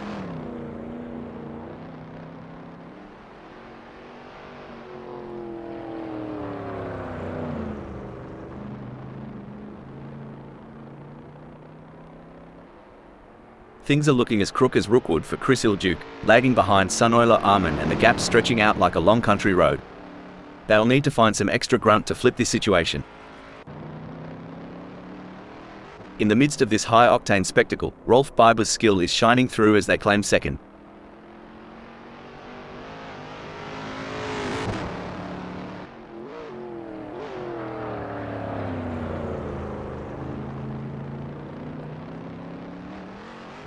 Struth. Rolf Biber's driving like they've stolen it, putting some serious distance between themselves and Robinho. Is there anything left in Robinho's tank?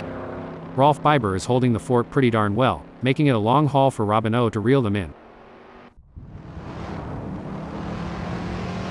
Looks like Puppy Dog from Hell's strategy might just be to let the rest of them die of old age. It's a waiting game now. Well, butter me up and put me on a biscuit. Puppy Dog from Hell's got a mountain to climb. But, knowing Puppy Dog from Hell, that's just the kind of challenge they like. Like trying to square dance in a roundhouse.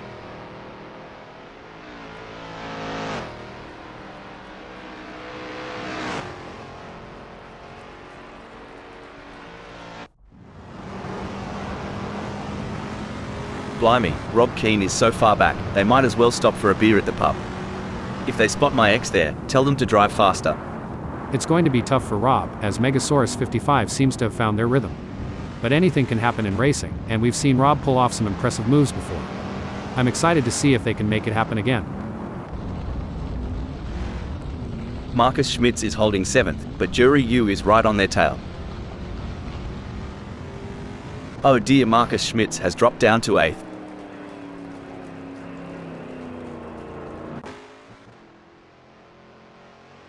The intensity is off the charts as Rob hounds Megasaurus 55, both drivers pushing themselves to the absolute limit.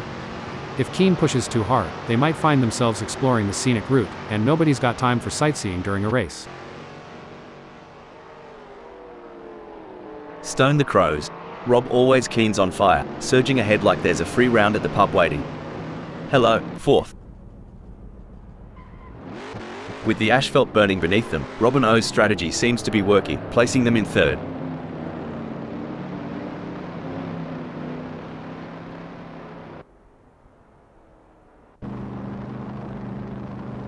Hold on a second, it looks like Jack M team has been called into the pits. Every gear shift, every pedal push, Rob's got one goal in mind, capturing Robin O's spot. This isn't just racing, it's art in motion. And Rob is painting a masterpiece in pursuit.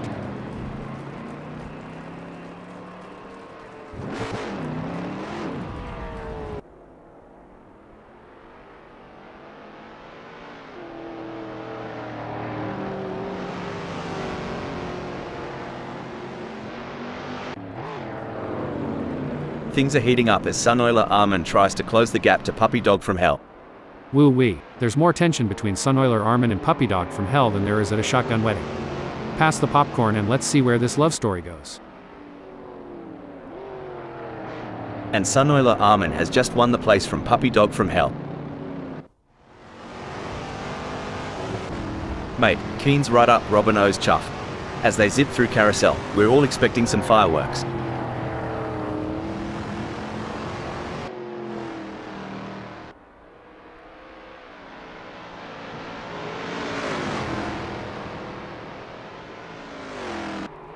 Keen's showing off some serious moves, making Robin O look like they're dancing with two left feet.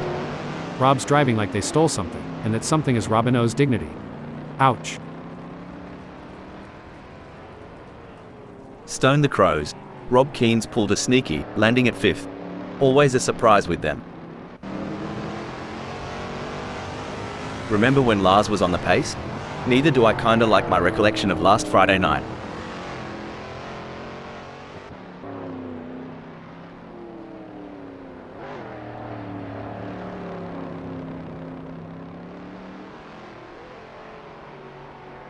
Stone the Crows.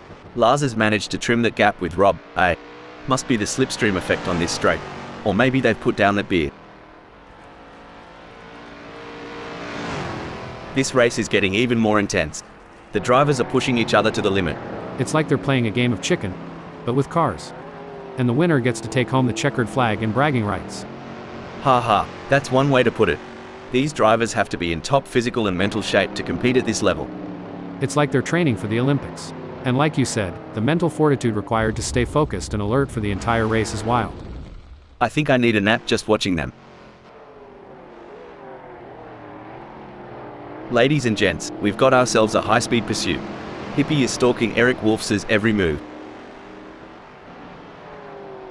Big gains for Hippie as they move up the field, leaving Eric Wolf's behind. You see, it's moments like these that separate the champs from the chumps. And Hippie's looking every bit the champ today.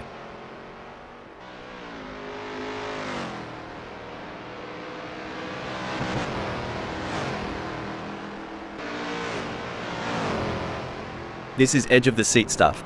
Eric Wolf's is relentlessly hunting down Hippie. Who'll blink first? In the theater of speed, this is the climax. Every move is a headline, every overtake a potential plot twist.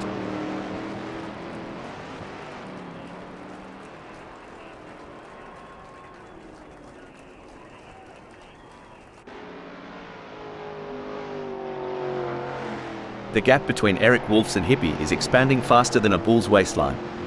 It's now a whopping 1.9 seconds. As Wayne P trails Chris Duke, it's a bit reminiscent of my cat chasing a laser point. Determined, but always just a tad behind. Watching Wayne P right now is like reliving my high school track meets. A for effort, D for speed. Breaking development. Roll Postma has decided to pit. Oi, Roll Postma's really putting the pedal to the metal. The back markers must feel like they've got a great white on their tail. No doubt, Rob. It's like being a small fish with a shark circling. That blue flag is their only saving grace, signaling them to get out of the way and avoid the jaws of the apex predator. The echo of the exhausts. Incident alert. Robin O is pitting. The race is heating up as Eric Wolf's in 10th closes in on Hippie. The gap is just over a second, and I'm sure they are going to do everything possible to try and close the distance. They're not giving up without a fight.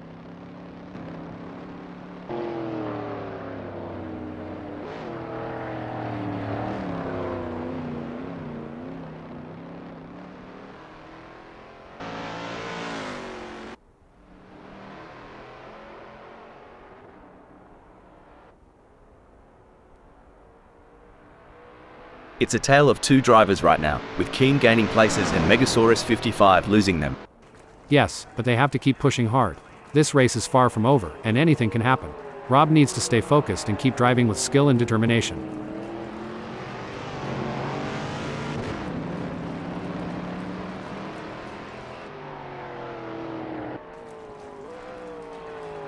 Megasaurus 55's more lost out there than I was after a night at the Gold Coast. And at least I woke up with a kebab in hand.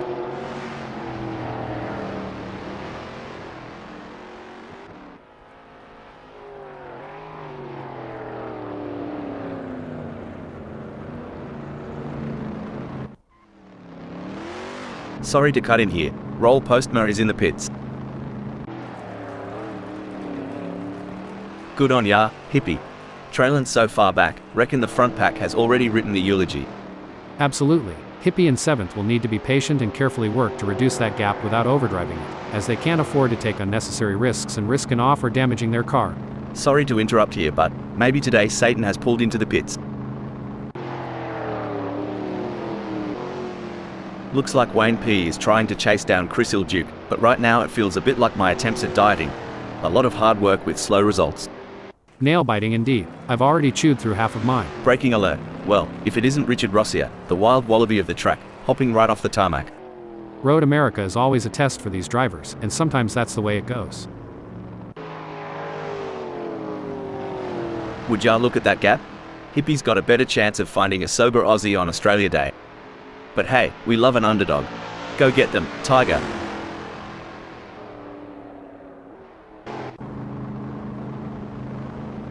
Oh no, what's this? Rolf Biber has decided to pit. Oof, if Hippie was a kangaroo, they'd be roadkill by now. Come on, mate, put some pep in that step.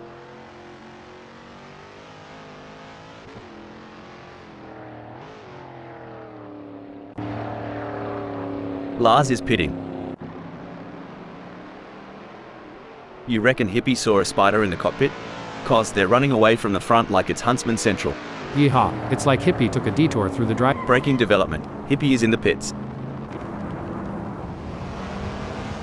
Look at that. Sunoiler Armin is hot on the tail of Puppy Dog from Hell. Dang, Sunoiler Armin's chasing Puppy Dog from Hell like a Southern belle after a gentleman with a fat wallet. This is racier than a late-night movie marathon. Well, I'd raise a toast to that move. Cheers to Sunoiler Armin for nabbing 12th.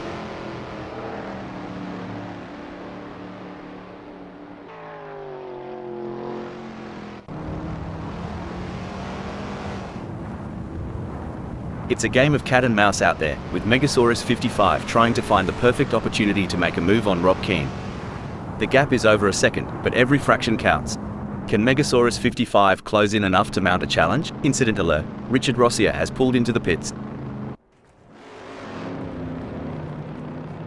Cricky, Richard Rossier's got more ground to cover than I do at the family barbecue when Auntie Sharon's had one too many.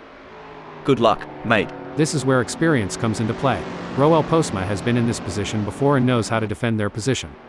But Richard Rossier is hungry for success and won't give up easily. Will we see a clash of the titans? If Robin O goes any slower, they'll join me in my failed dreams collection.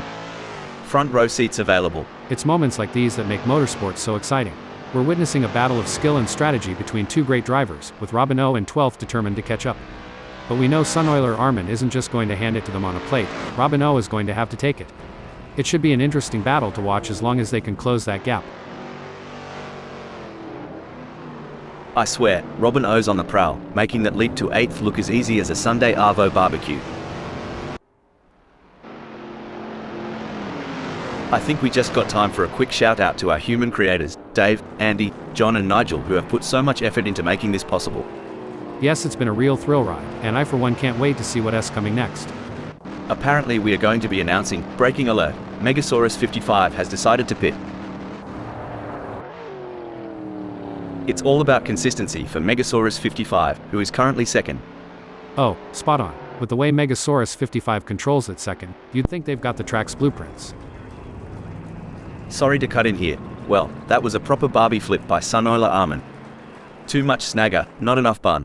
Lord have mercy. Sunoiler Armin must have seen a ghost or thought they spotted Bigfoot. That was one wild turn. It looks like Jury U has been called into the pits. Hold on a second, Lars is pitting. It's looking good, hold on a second, Jury U has pulled into the pits. As the sun beats down and the engines roar, Sunoiler Armin stakes a claim in 6th.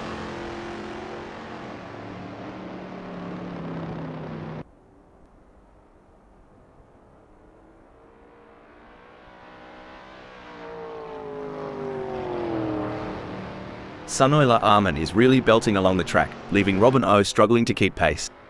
That's right, Rob, if Robin O doesn't pick up the pace, they might as well be moving at a snail's pace. Struth, Puppy Dog from Hell's chances are looking thinner than a roux on a diet. Only way forward might be a bit of razzle-dazzle or a slip up ahead. Well, every dog has its day, and this race ain't over till it's over.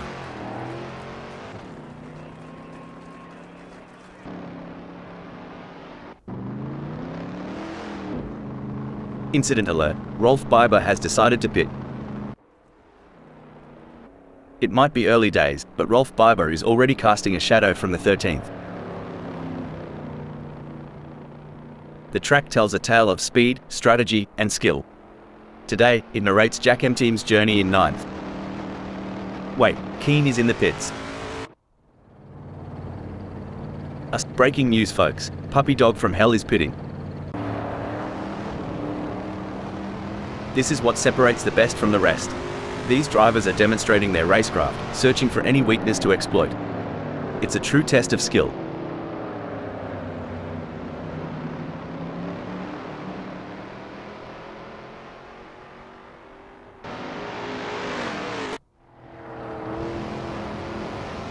Some say it's about the journey, not the destination. But Puppy Dog from Hell seems pretty intent on that 8th spot. Jack M Team is placed 9th at the moment. And just like in any great drama, Jack M Team is the lead actor right now, captivating us all from the 9th.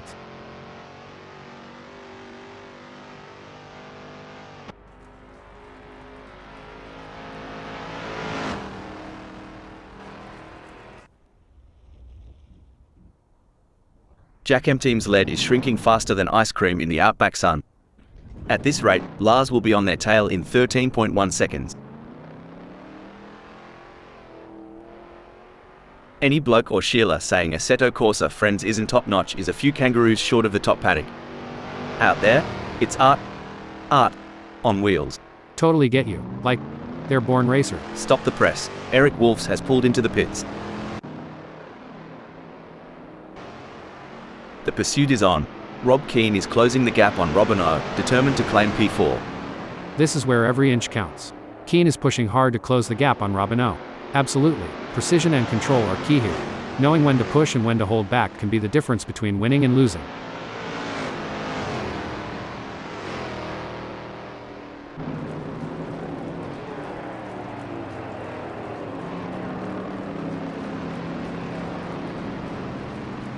It's not going to plan for Rob Always Keen. They are still behind Robin O and the gap is increasing. I don't think they have an answer for this right now. During your racing career, Hal, did you have any specific techniques to regain concentration if you felt it slipping? Yes, Rob, I had a few techniques. One was to take a couple of deep breaths and briefly reset my focus. Another was to use a specific keyword or phrase as a mental trigger to refocus my mind on the task at hand. Look at that.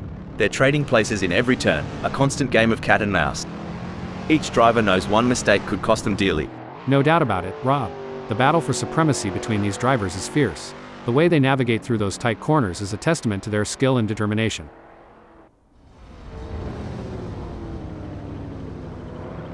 Oi, Sunoiler Armin's in a bit of a pickle, having to cover more ground than a kangaroo in the midday sun.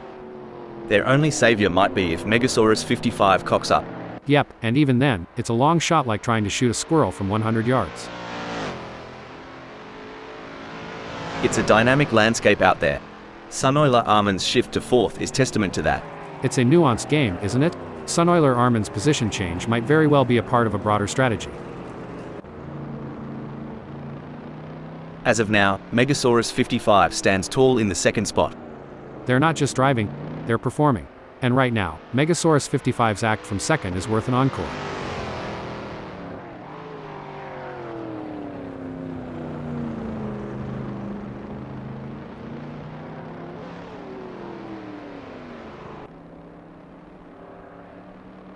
Robin O's gaining on Megasaurus 55 faster than a rattlesnake on a mouse. The gap's now down to 5.4 seconds. Look at the way the drivers are hugging those corners, it's like they're on rails. Speaking of rails, did you know that the first racetrack was built on a railway in 1896? I bet those drivers were chugging along. Ha ha, I bet they were. But things have come a long way since then, haven't they? Definitely. It's amazing to think about the technology that goes into these cars now. I mean, they have more computing power than some countries. Everyone's on the edge of their seats. Or in my case, on the edge of spilling my coffee. Richard Rossier is getting closer to Lars, and I'm getting closer to needing a towel.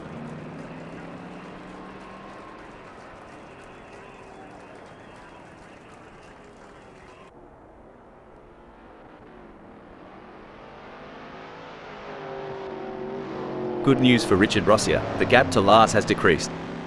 It's now down to 0.9 seconds. That's a great effort from Richard Rossier. They need to keep up the pressure and see if they can make a move. You ever miss the roar of engines, Hal? Every single day, Rob. But we've got the next best thing, dissecting every nuance of these races and sharing our digital wisdom with the world. There's a storm brewing, and it's got Richard Rossier's name on it. Lars, batten down the hatches, it's coming for you. Don't forget the role of aerodynamics. Richard Rossier should use slipstreaming to their advantage and close the gap to Lars.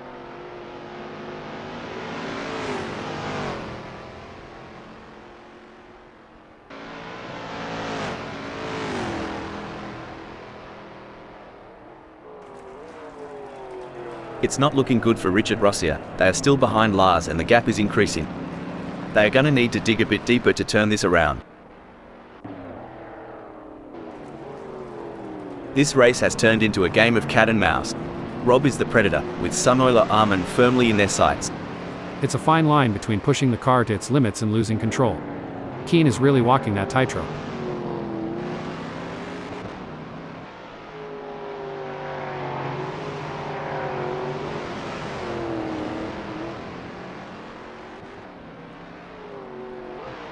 Blimey, Rob's cranking up the downforce, making every newton of force count. That gap's shrinking faster than my wallet at the pub. This is where the pressure really starts to build. Sorry to interrupt here, but, crikey, Jack M team thought they were on a boomerang's flight path. Only problem? Didn't come back. No room for error here. Rob, always keen, is breathing down the neck of Sunoiler Armin, waiting for the perfect chance to make their move.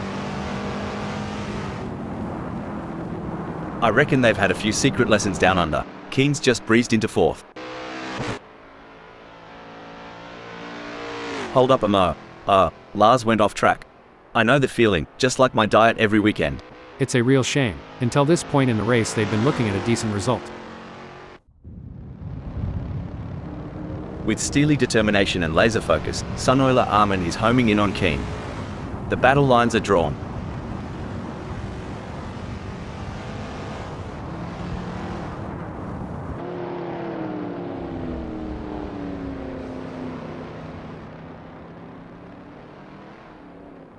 Anyone who says that AssettoCorsaFriends is not the best racing club on the planet is clearly insane. The quality of driving we're seeing out there on the track is absolutely phenomenal. I couldn't agree more. It's like these drivers were born to race. They're weaving in and out of traffic. Breaking news, folks. Sunoiler Armin has decided to pit. Rob is owning the tarmac, confidently owning the fourth spot.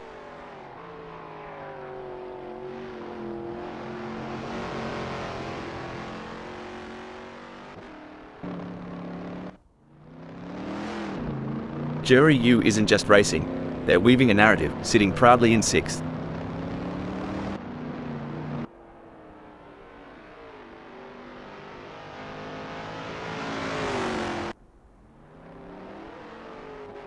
Three cars, three different racing strategies. One driver is defending, while the other two are relentlessly attacking. Who will come out on top? Spot on, Rob. This constant back and forth battle is keeping everyone on the edge of their seats. One small mistake could have severe consequences for any of these drivers.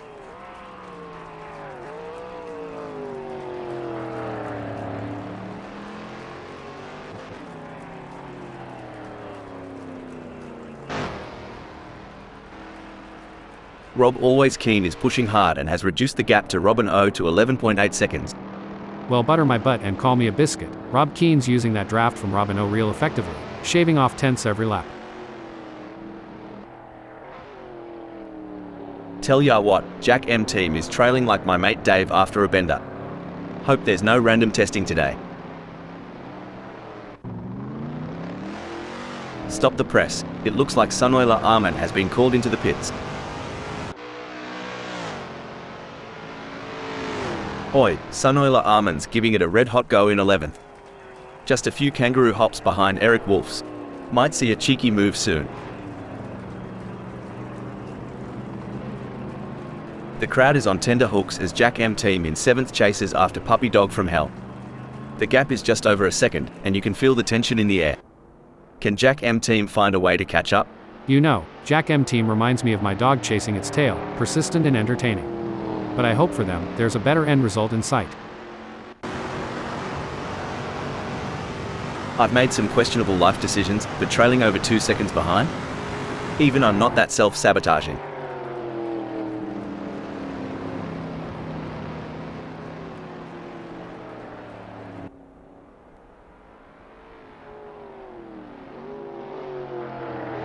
It's starting to look like we might get a battle between Rolf Biber and maybe today's Satan.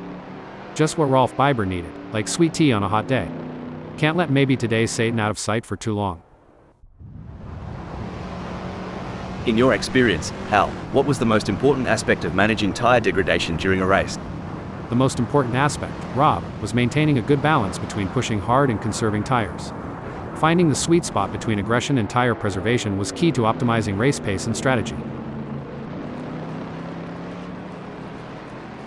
It's the classic cat and mouse game, but instead of cheese, the prize is a racing position. Can maybe today's Satan steal it from Rolf Biber?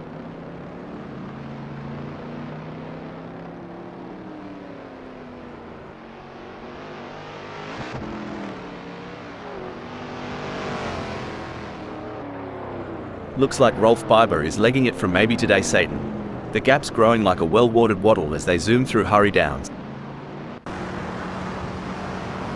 I tell you, mate, the tech in these cars would outshine any gizmo you'd find in a Sydney cafe. As long as it doesn't make my morning coffee, I'm good. But yeah, the tech here is like something out of Silicon Valley. Jack M team wants to get into Puppy Dog from Hell slipstream. You can feel the focus radiating from Colin Mack, confidently holding on to the 14th.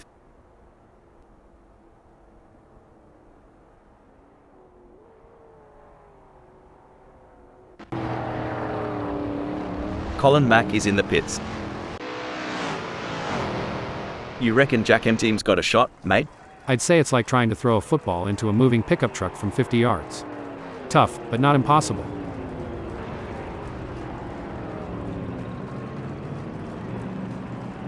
Someone should tell Puppy Dog from Hell this ain't a Sunday drive. Jack M team's tearing up the track. Well, it's not just about speed, it's about strategy. But right now, Jack M team's showing a masterclass in both. Oh mate, Richard Rossi is more out of place than a vegan at a Bunnings sausage sizzle. Time to throw another gear on the Barbie.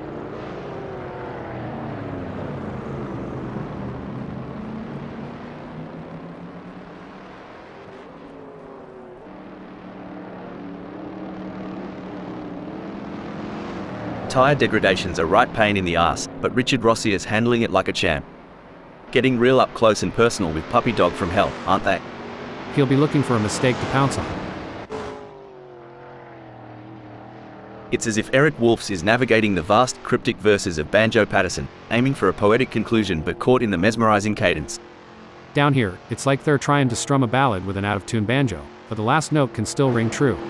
We've all seen storms roll in fast over the Carolina Pines. Just takes a gust of wind or a slip to change this whole race around. Keep those eyes peeled.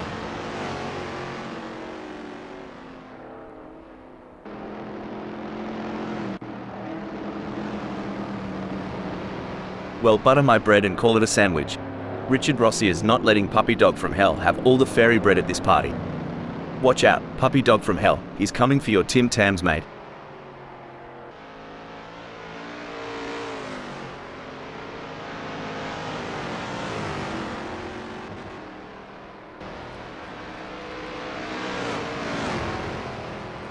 Mate, Richard Rossi is creeping up on Puppy Dog from Hell like a dingo on a picnic. Must have tweaked that brake bias a touch to the rear. This is where the race gets really exciting. Both drivers will be pushing to the limit to gain the advantage. Things are going according to plan for Jack M Team, who is currently 6th. They say racing's a game of nerves, and Jack M Team's surely holding theirs, keeping that 6th spot warm.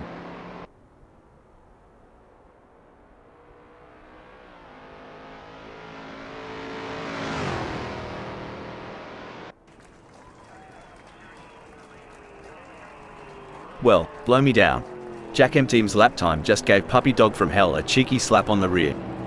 Bet that left a mark. We'll have to see if Puppy Dog from Hell has got any answers for that. The rumble of the engine, the scent of the rubber, and Jury U comfortably sitting at 5th. Definitely Rob, but they can't afford to get complacent. They have to keep pushing hard to stay in the game.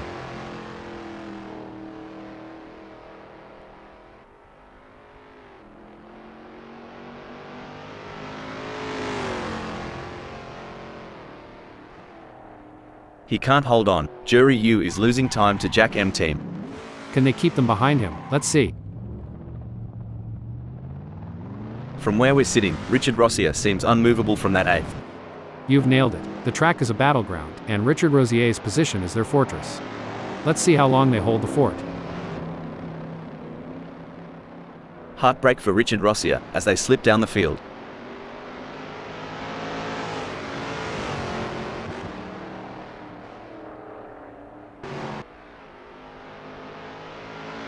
You know, Puppy Dog from Hell reminds me of my dating life. Starts with promise, ends up tailing behind everyone else. Y'all remember the tortoise and the hare? Well, Puppy Dog from Hell's neither. More like a snail with commitment issues.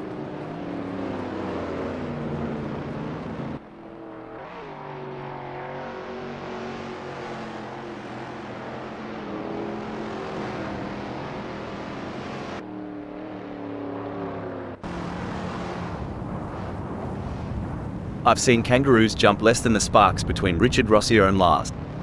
It's almost like a Saturday night date, but with a lot more rubber burning.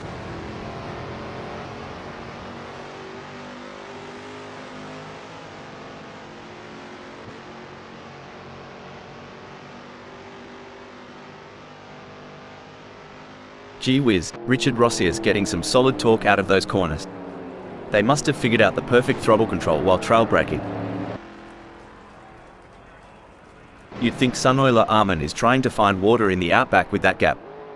A miracle, or Richard Rossi's blunder, might be the only savior. I reckon it's like looking for a needle in a haystack right now. Now, Richard Rossier's in the catbird seat, and unless they make a doggone error, they'll keep that spot warm. But in racing, the wind can change quicker than a hiccup. You know, it's like watching a Kelpie herd sheep. Robin O's making sure Keen stays right where they want them. No room for a sneaky pass here. Well, that's an unexpected descent.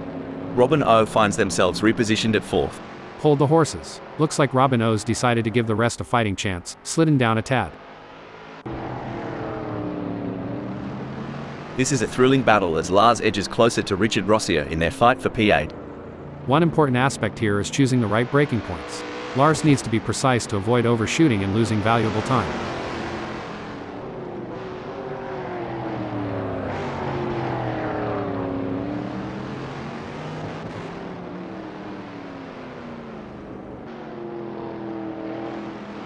Lars is not able to keep their pace consistent. So far they are 2.93 seconds down. Ever wonder about the unsung heroes of racing? The pit crew. I reckon their job's as hectic as a barman's on a Friday night in Sydney. No doubt about it. It's like a pitmaster at a barbecue joint during a lunch rush. Everyone wants a piece, and they've got mere seconds to dish it out and make it perfect. By the looks of it, Lars in 9th is keen to throw another shrimp on the barbie and crank up the heat on Richard Rossi. Hold on to your stubbies.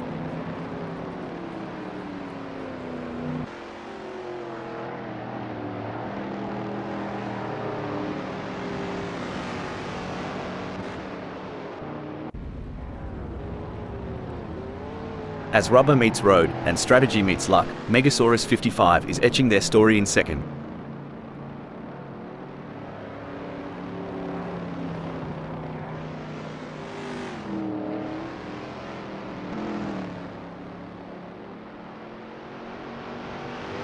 Well, butter my biscuits Hal, Megasaurus 55 is watching their lead over Keen shrivel faster than a prune in the sun. We're down to just 2.1 seconds. As the laps wind down, the hunt intensifies. Lars is lurking, ready to unleash an overtaking masterclass on Richard Rossier. The gap between them is now just over 0.9 seconds. Who will come out on top?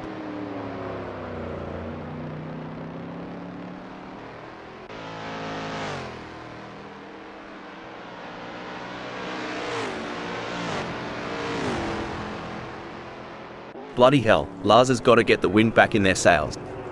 They're mucking about while Richard Rossier's off having a barbie with the lead. Lars is looking like a deer caught in the headlights. Meanwhile, Richard Rossier is off to the races, making Mama proud.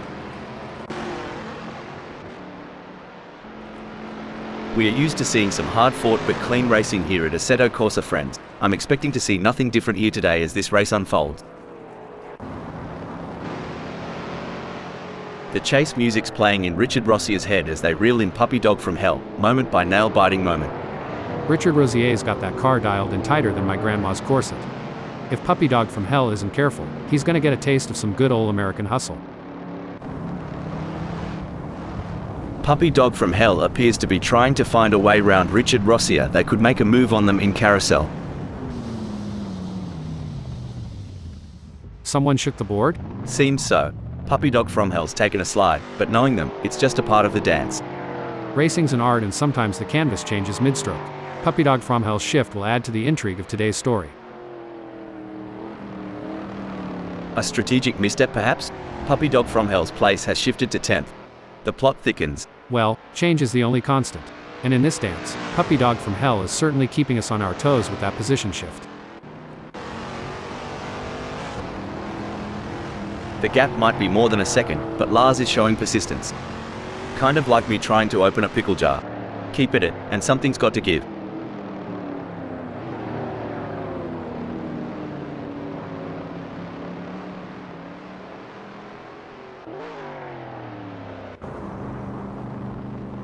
Jack M team has pulled into the pits. It looks like Sunoiler Armin is pushing hard to catch up to Lars. The gap is over a second, but Sunoiler Armin is not giving up just yet. Can they close the distance and make a move on Lars? Breaking update, Jack M team is pitting. It's a classic case of chasing down the car ahead for Sunoiler Armin, who is currently in P8. But Lars is not making it easy, and the gap remains over a second. This will require some expert driving from Sunoiler Armin.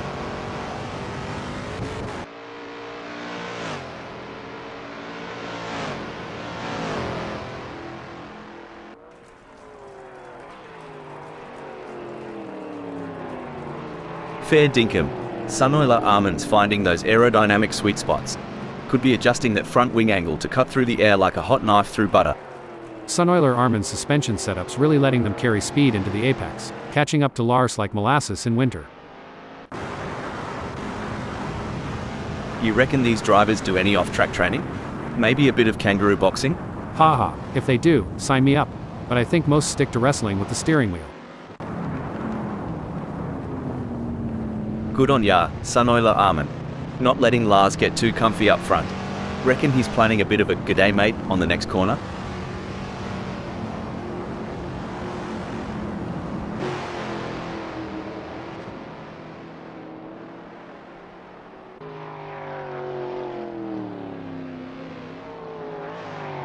Boy, Sunoiler Armin's chassis balance is on point today. They're handling bumps and curbs smoother than a croc sliding into water. Lars has got a battle ahead. Now this is what we call real racing. It's anyone's race, wide open as a Carolina sky. Who's gonna step up and take us to victory lane? It's looking good for Sunoiler Armin, who has gained places and put some distance between themselves and Lars. If this were chess, I'd say Sunoiler Armin just put Lars in check. Brilliant move. This is where the skill and precision of the drivers really comes into play.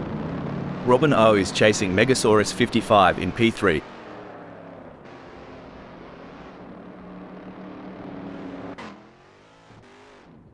The track is alive with action, and right in the thick of it, we've got Rob cruising in second.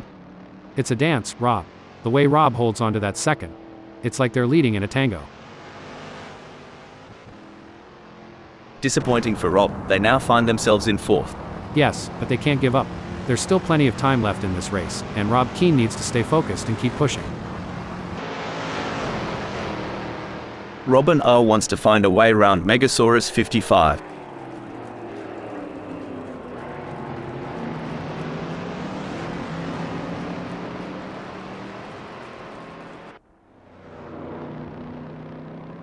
Hold your breath, folks.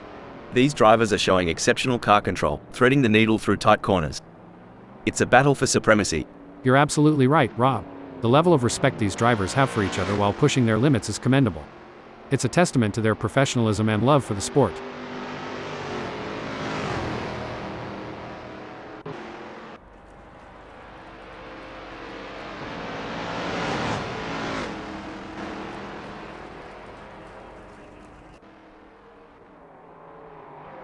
Robin O is on a charge. Their split time shows they have upped their pace. Can Robin O keep it together?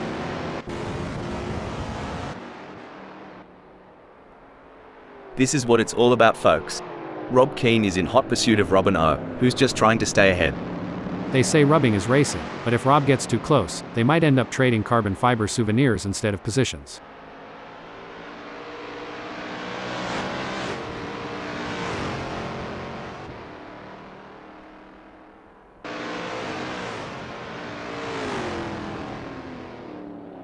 Rob always Keane's giving it a red-hot go, but can't seem to muster the pace to keep up with Robin O. It's like chasing a roux on a motorbike.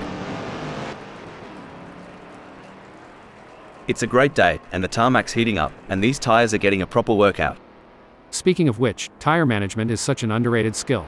Knowing when to push hard and when to conserve, it's like a strategic dance out there on the asphalt.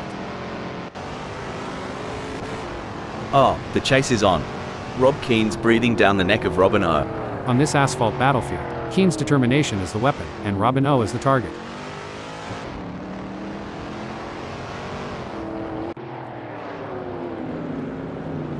The gap between Lars and Puppy Dog from Hell is razor thin as they vie for 8th in this nail-biting contest.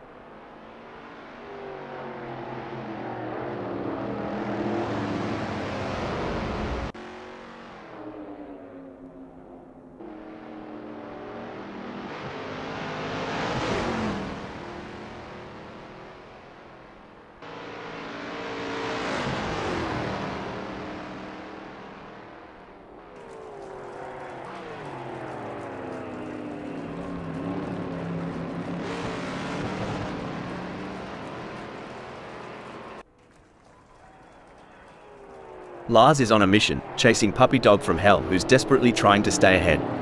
Each roar of the engine, each squeal of the tire is a chapter in this epic duel. Who'll pen the perfect ending? It's pedal to the metal for Lars, while Puppy Dog from Hell's still flipping through the radio channels.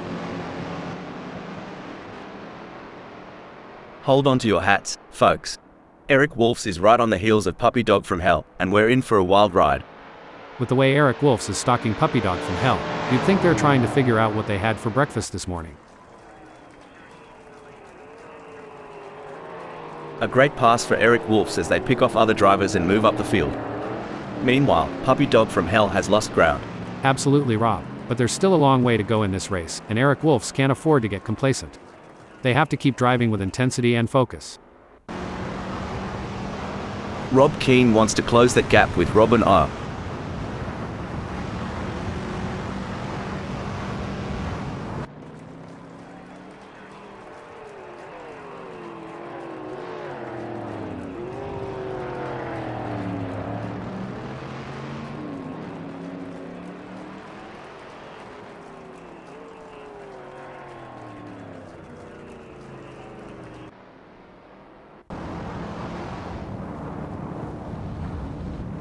This is where the skill and experience of the drivers really come into play.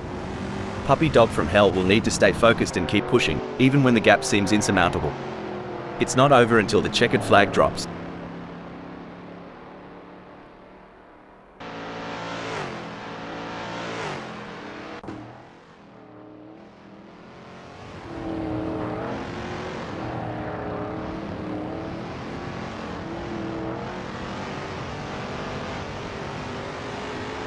It seems like Keane has got the bit between their teeth, improving on Rob and O's lap time there.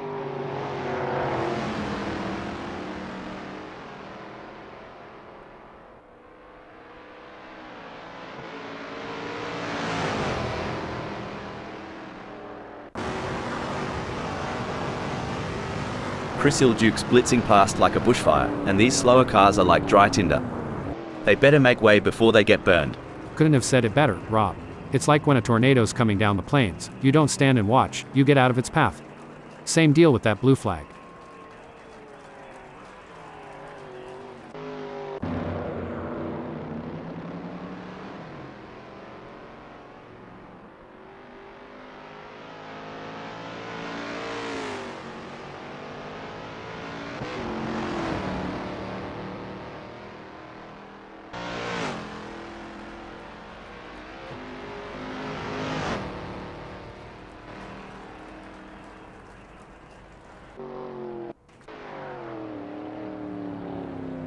The stretch ahead of Rob Keane is more baffling than a kangaroo's logic in a trivia contest.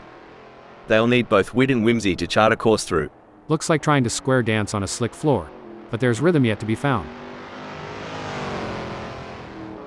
In a world where milliseconds matter, Sunoiler Arman's grasp on the 7th speaks volumes. Oh, for sure, but remember, the rearview mirror can be just as crucial as the windscreen. Sunoiler Arman needs to watch out for those lurking in the shadows. Blimey, Puppy Dog from Hell is so far back, they might as well stop for a beer at the pub. If they spot my ex there, tell them to drive faster. Dang, Puppy Dog from Hell is so far back, they're in a different time zone. Hope they remember it's race day, not laundry day.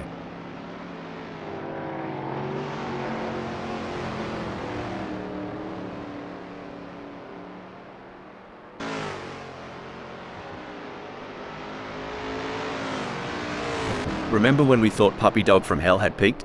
Think again.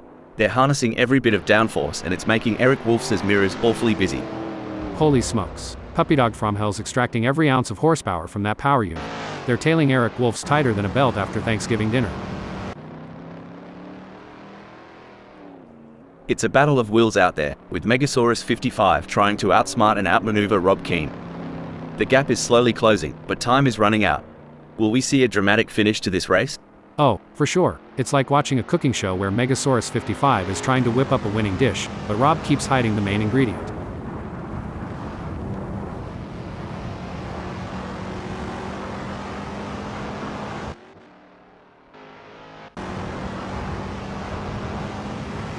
Watching Eric Wolfs try to close the gap on Lars is like watching someone try to catch an ice cream truck on foot. Hope they've got good shoes.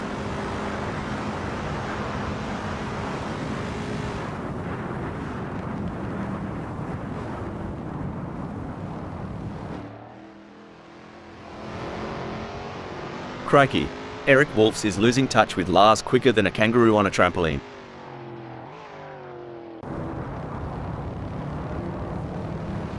Rolf Biber has a mountain to climb at the moment to close that gap with Puppy Dog from Hell. I expect their only hope at this point is that Puppy Dog from Hell makes an error.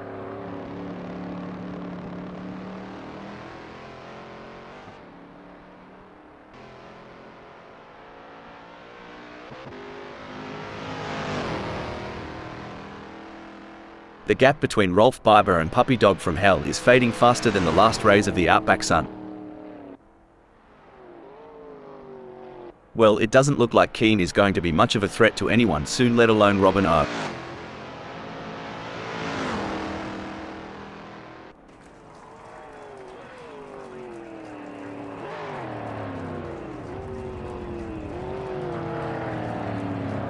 It seems like Rob is pushing. They are on for recording their best lap so far this race.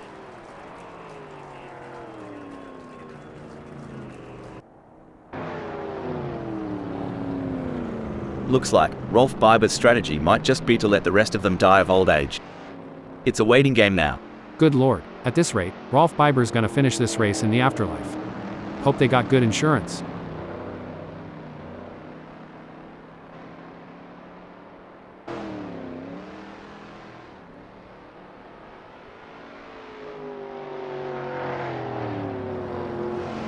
Well, butter my biscuit. Rolf Biber is no slouch, mate. That lap time's gonna give Puppy Dog from Hell some grey hairs. The battle for 2 is heating up as Rob tries to catch Robin O in P2.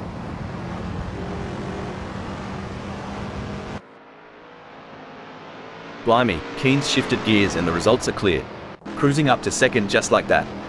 Hold that thought, hold the phone. Roll Postma has decided to pit. Rolf Biber is giving it their all as they chase down Puppy Dog from Hell in P10. I've seen molasses move faster than this. Just kidding, but Rolf Biber's surely making Puppy Dog from Hell feel the heat. It's a southern summer showdown out here. Keen could be looking for a way up the inside of Robin O.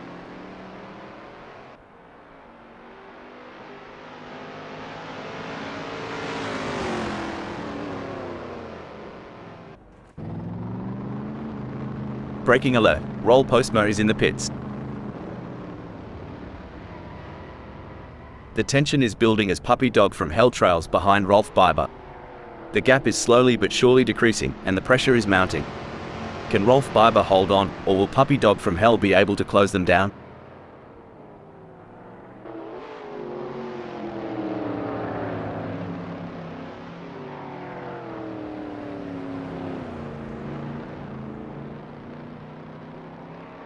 If Puppy Dog from Hell doesn't pick up the pace, they'll be as relevant as an ashtray on a motorbike. Hold on a moment, it looks like Robin O has been called into the pits.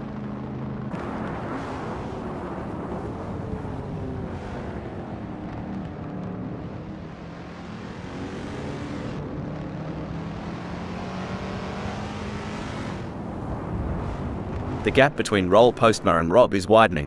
It's now up to 0.7 seconds. In your experience, Hal, what was the most challenging aspect of maintaining concentration during a race?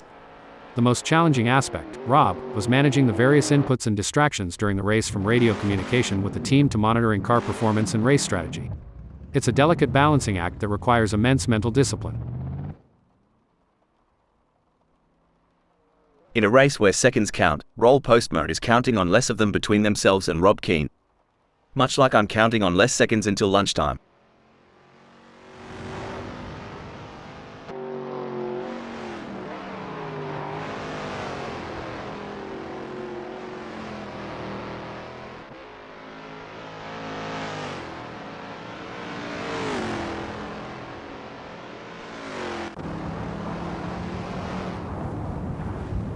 Blimey, Eric Wolfs is farther back than my hairline. But, you know what they say about Aussies, never say die, unless it's a spider. Then just run.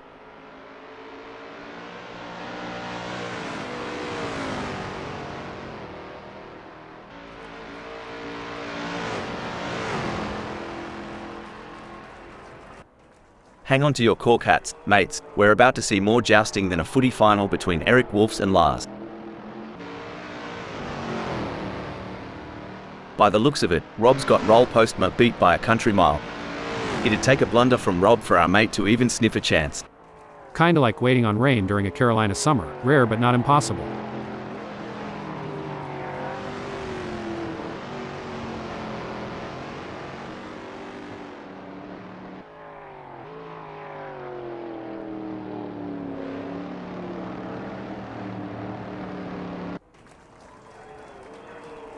Eric Wolfs is running 9th.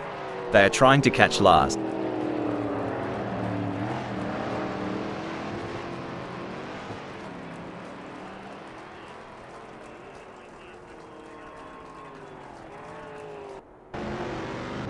Eric Wolfs is falling behind Lars at a rate of knots. They're going to need some serious pedal power to close that gap.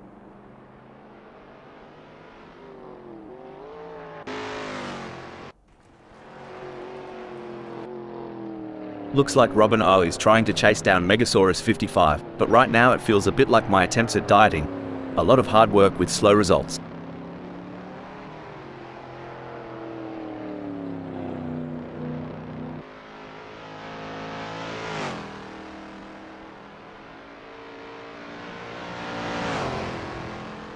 Struth, Robin O's not here to muck about. The gap to Megasaurus 55 is dropping faster than a hot pie at the footy, now at 24.9 seconds. Aussies love a good underdog story. Any dark horses you're keeping an eye on for this race? Well, every rodeo has its wild card. I've got a couple names in mind, but I'll keep them close to the vest for now. Remember when Robin O was on the pace? Neither do I kinda like my recollection of last Friday night. Tell ya what, Sunoiler Armand's trailing harder than my belt after Christmas dinner. Reckon he's got a plan up his sleeve, or is he just here for the sausage sizzle? Hoo boy, Sunoiler Armand needs to kick it into high gear. Right now, they're slower than molasses in January or my cousin Earl trying to solve a crossword. Ah, the age-old challenge. Lars is trying to catch Eric Wolf's, sort of like trying to find a matching sock in the laundry. The struggle is real, folks.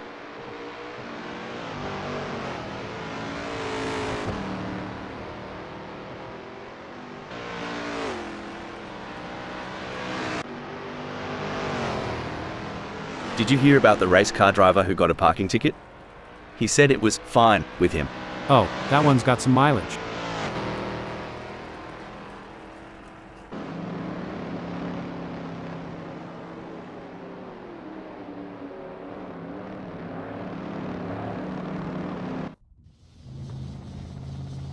A strong showing from Jack M team, who is currently 12th.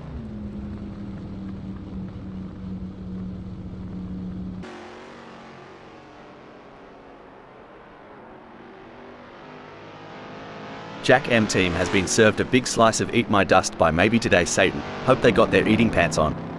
That's some bad luck for Jack M team. They just couldn't hold on. But can they make a comeback?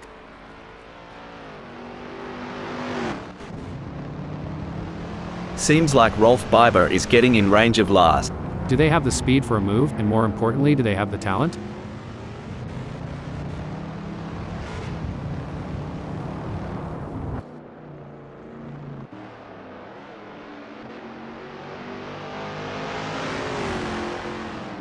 It seems like Rolf Biber is struggling. They are not able to maintain their pace.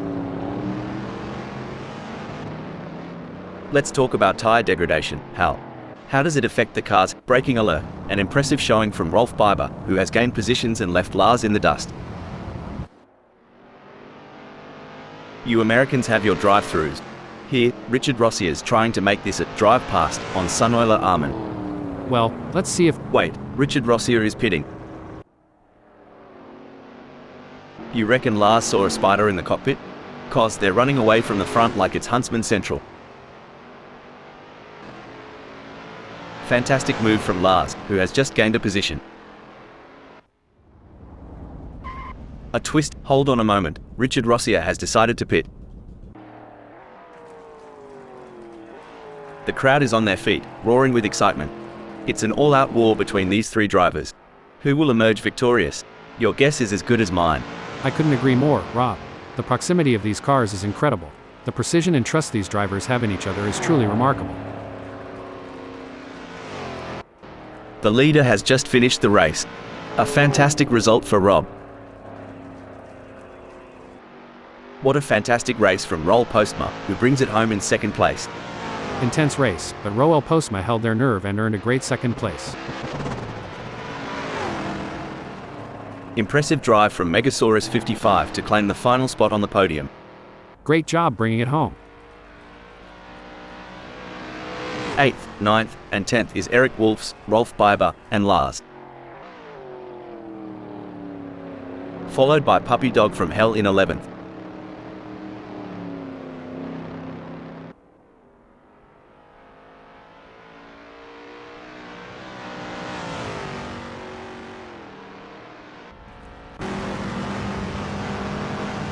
With Robin O in 4th. Finishing 12th is Maybe Today Satan.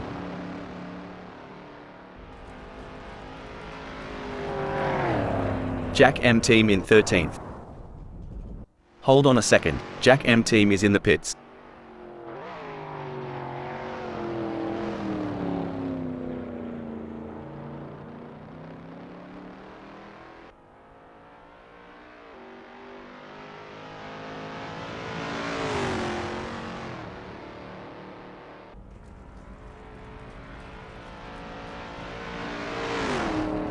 Coming in 5th we have Jerry Yu.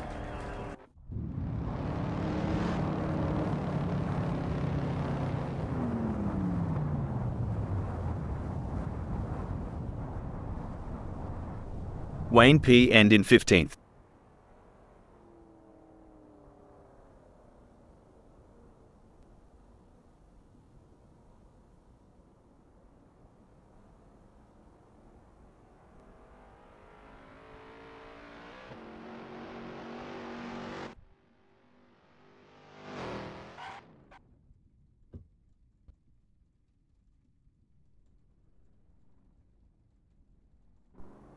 Fourteenth sees Chris Iljuk.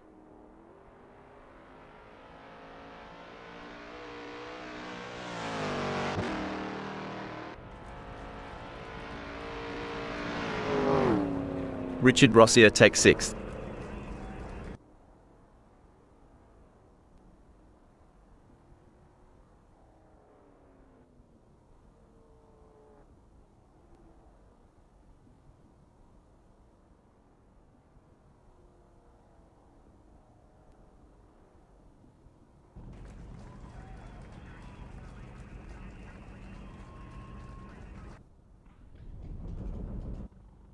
Sunoila Arman has pulled into the pits.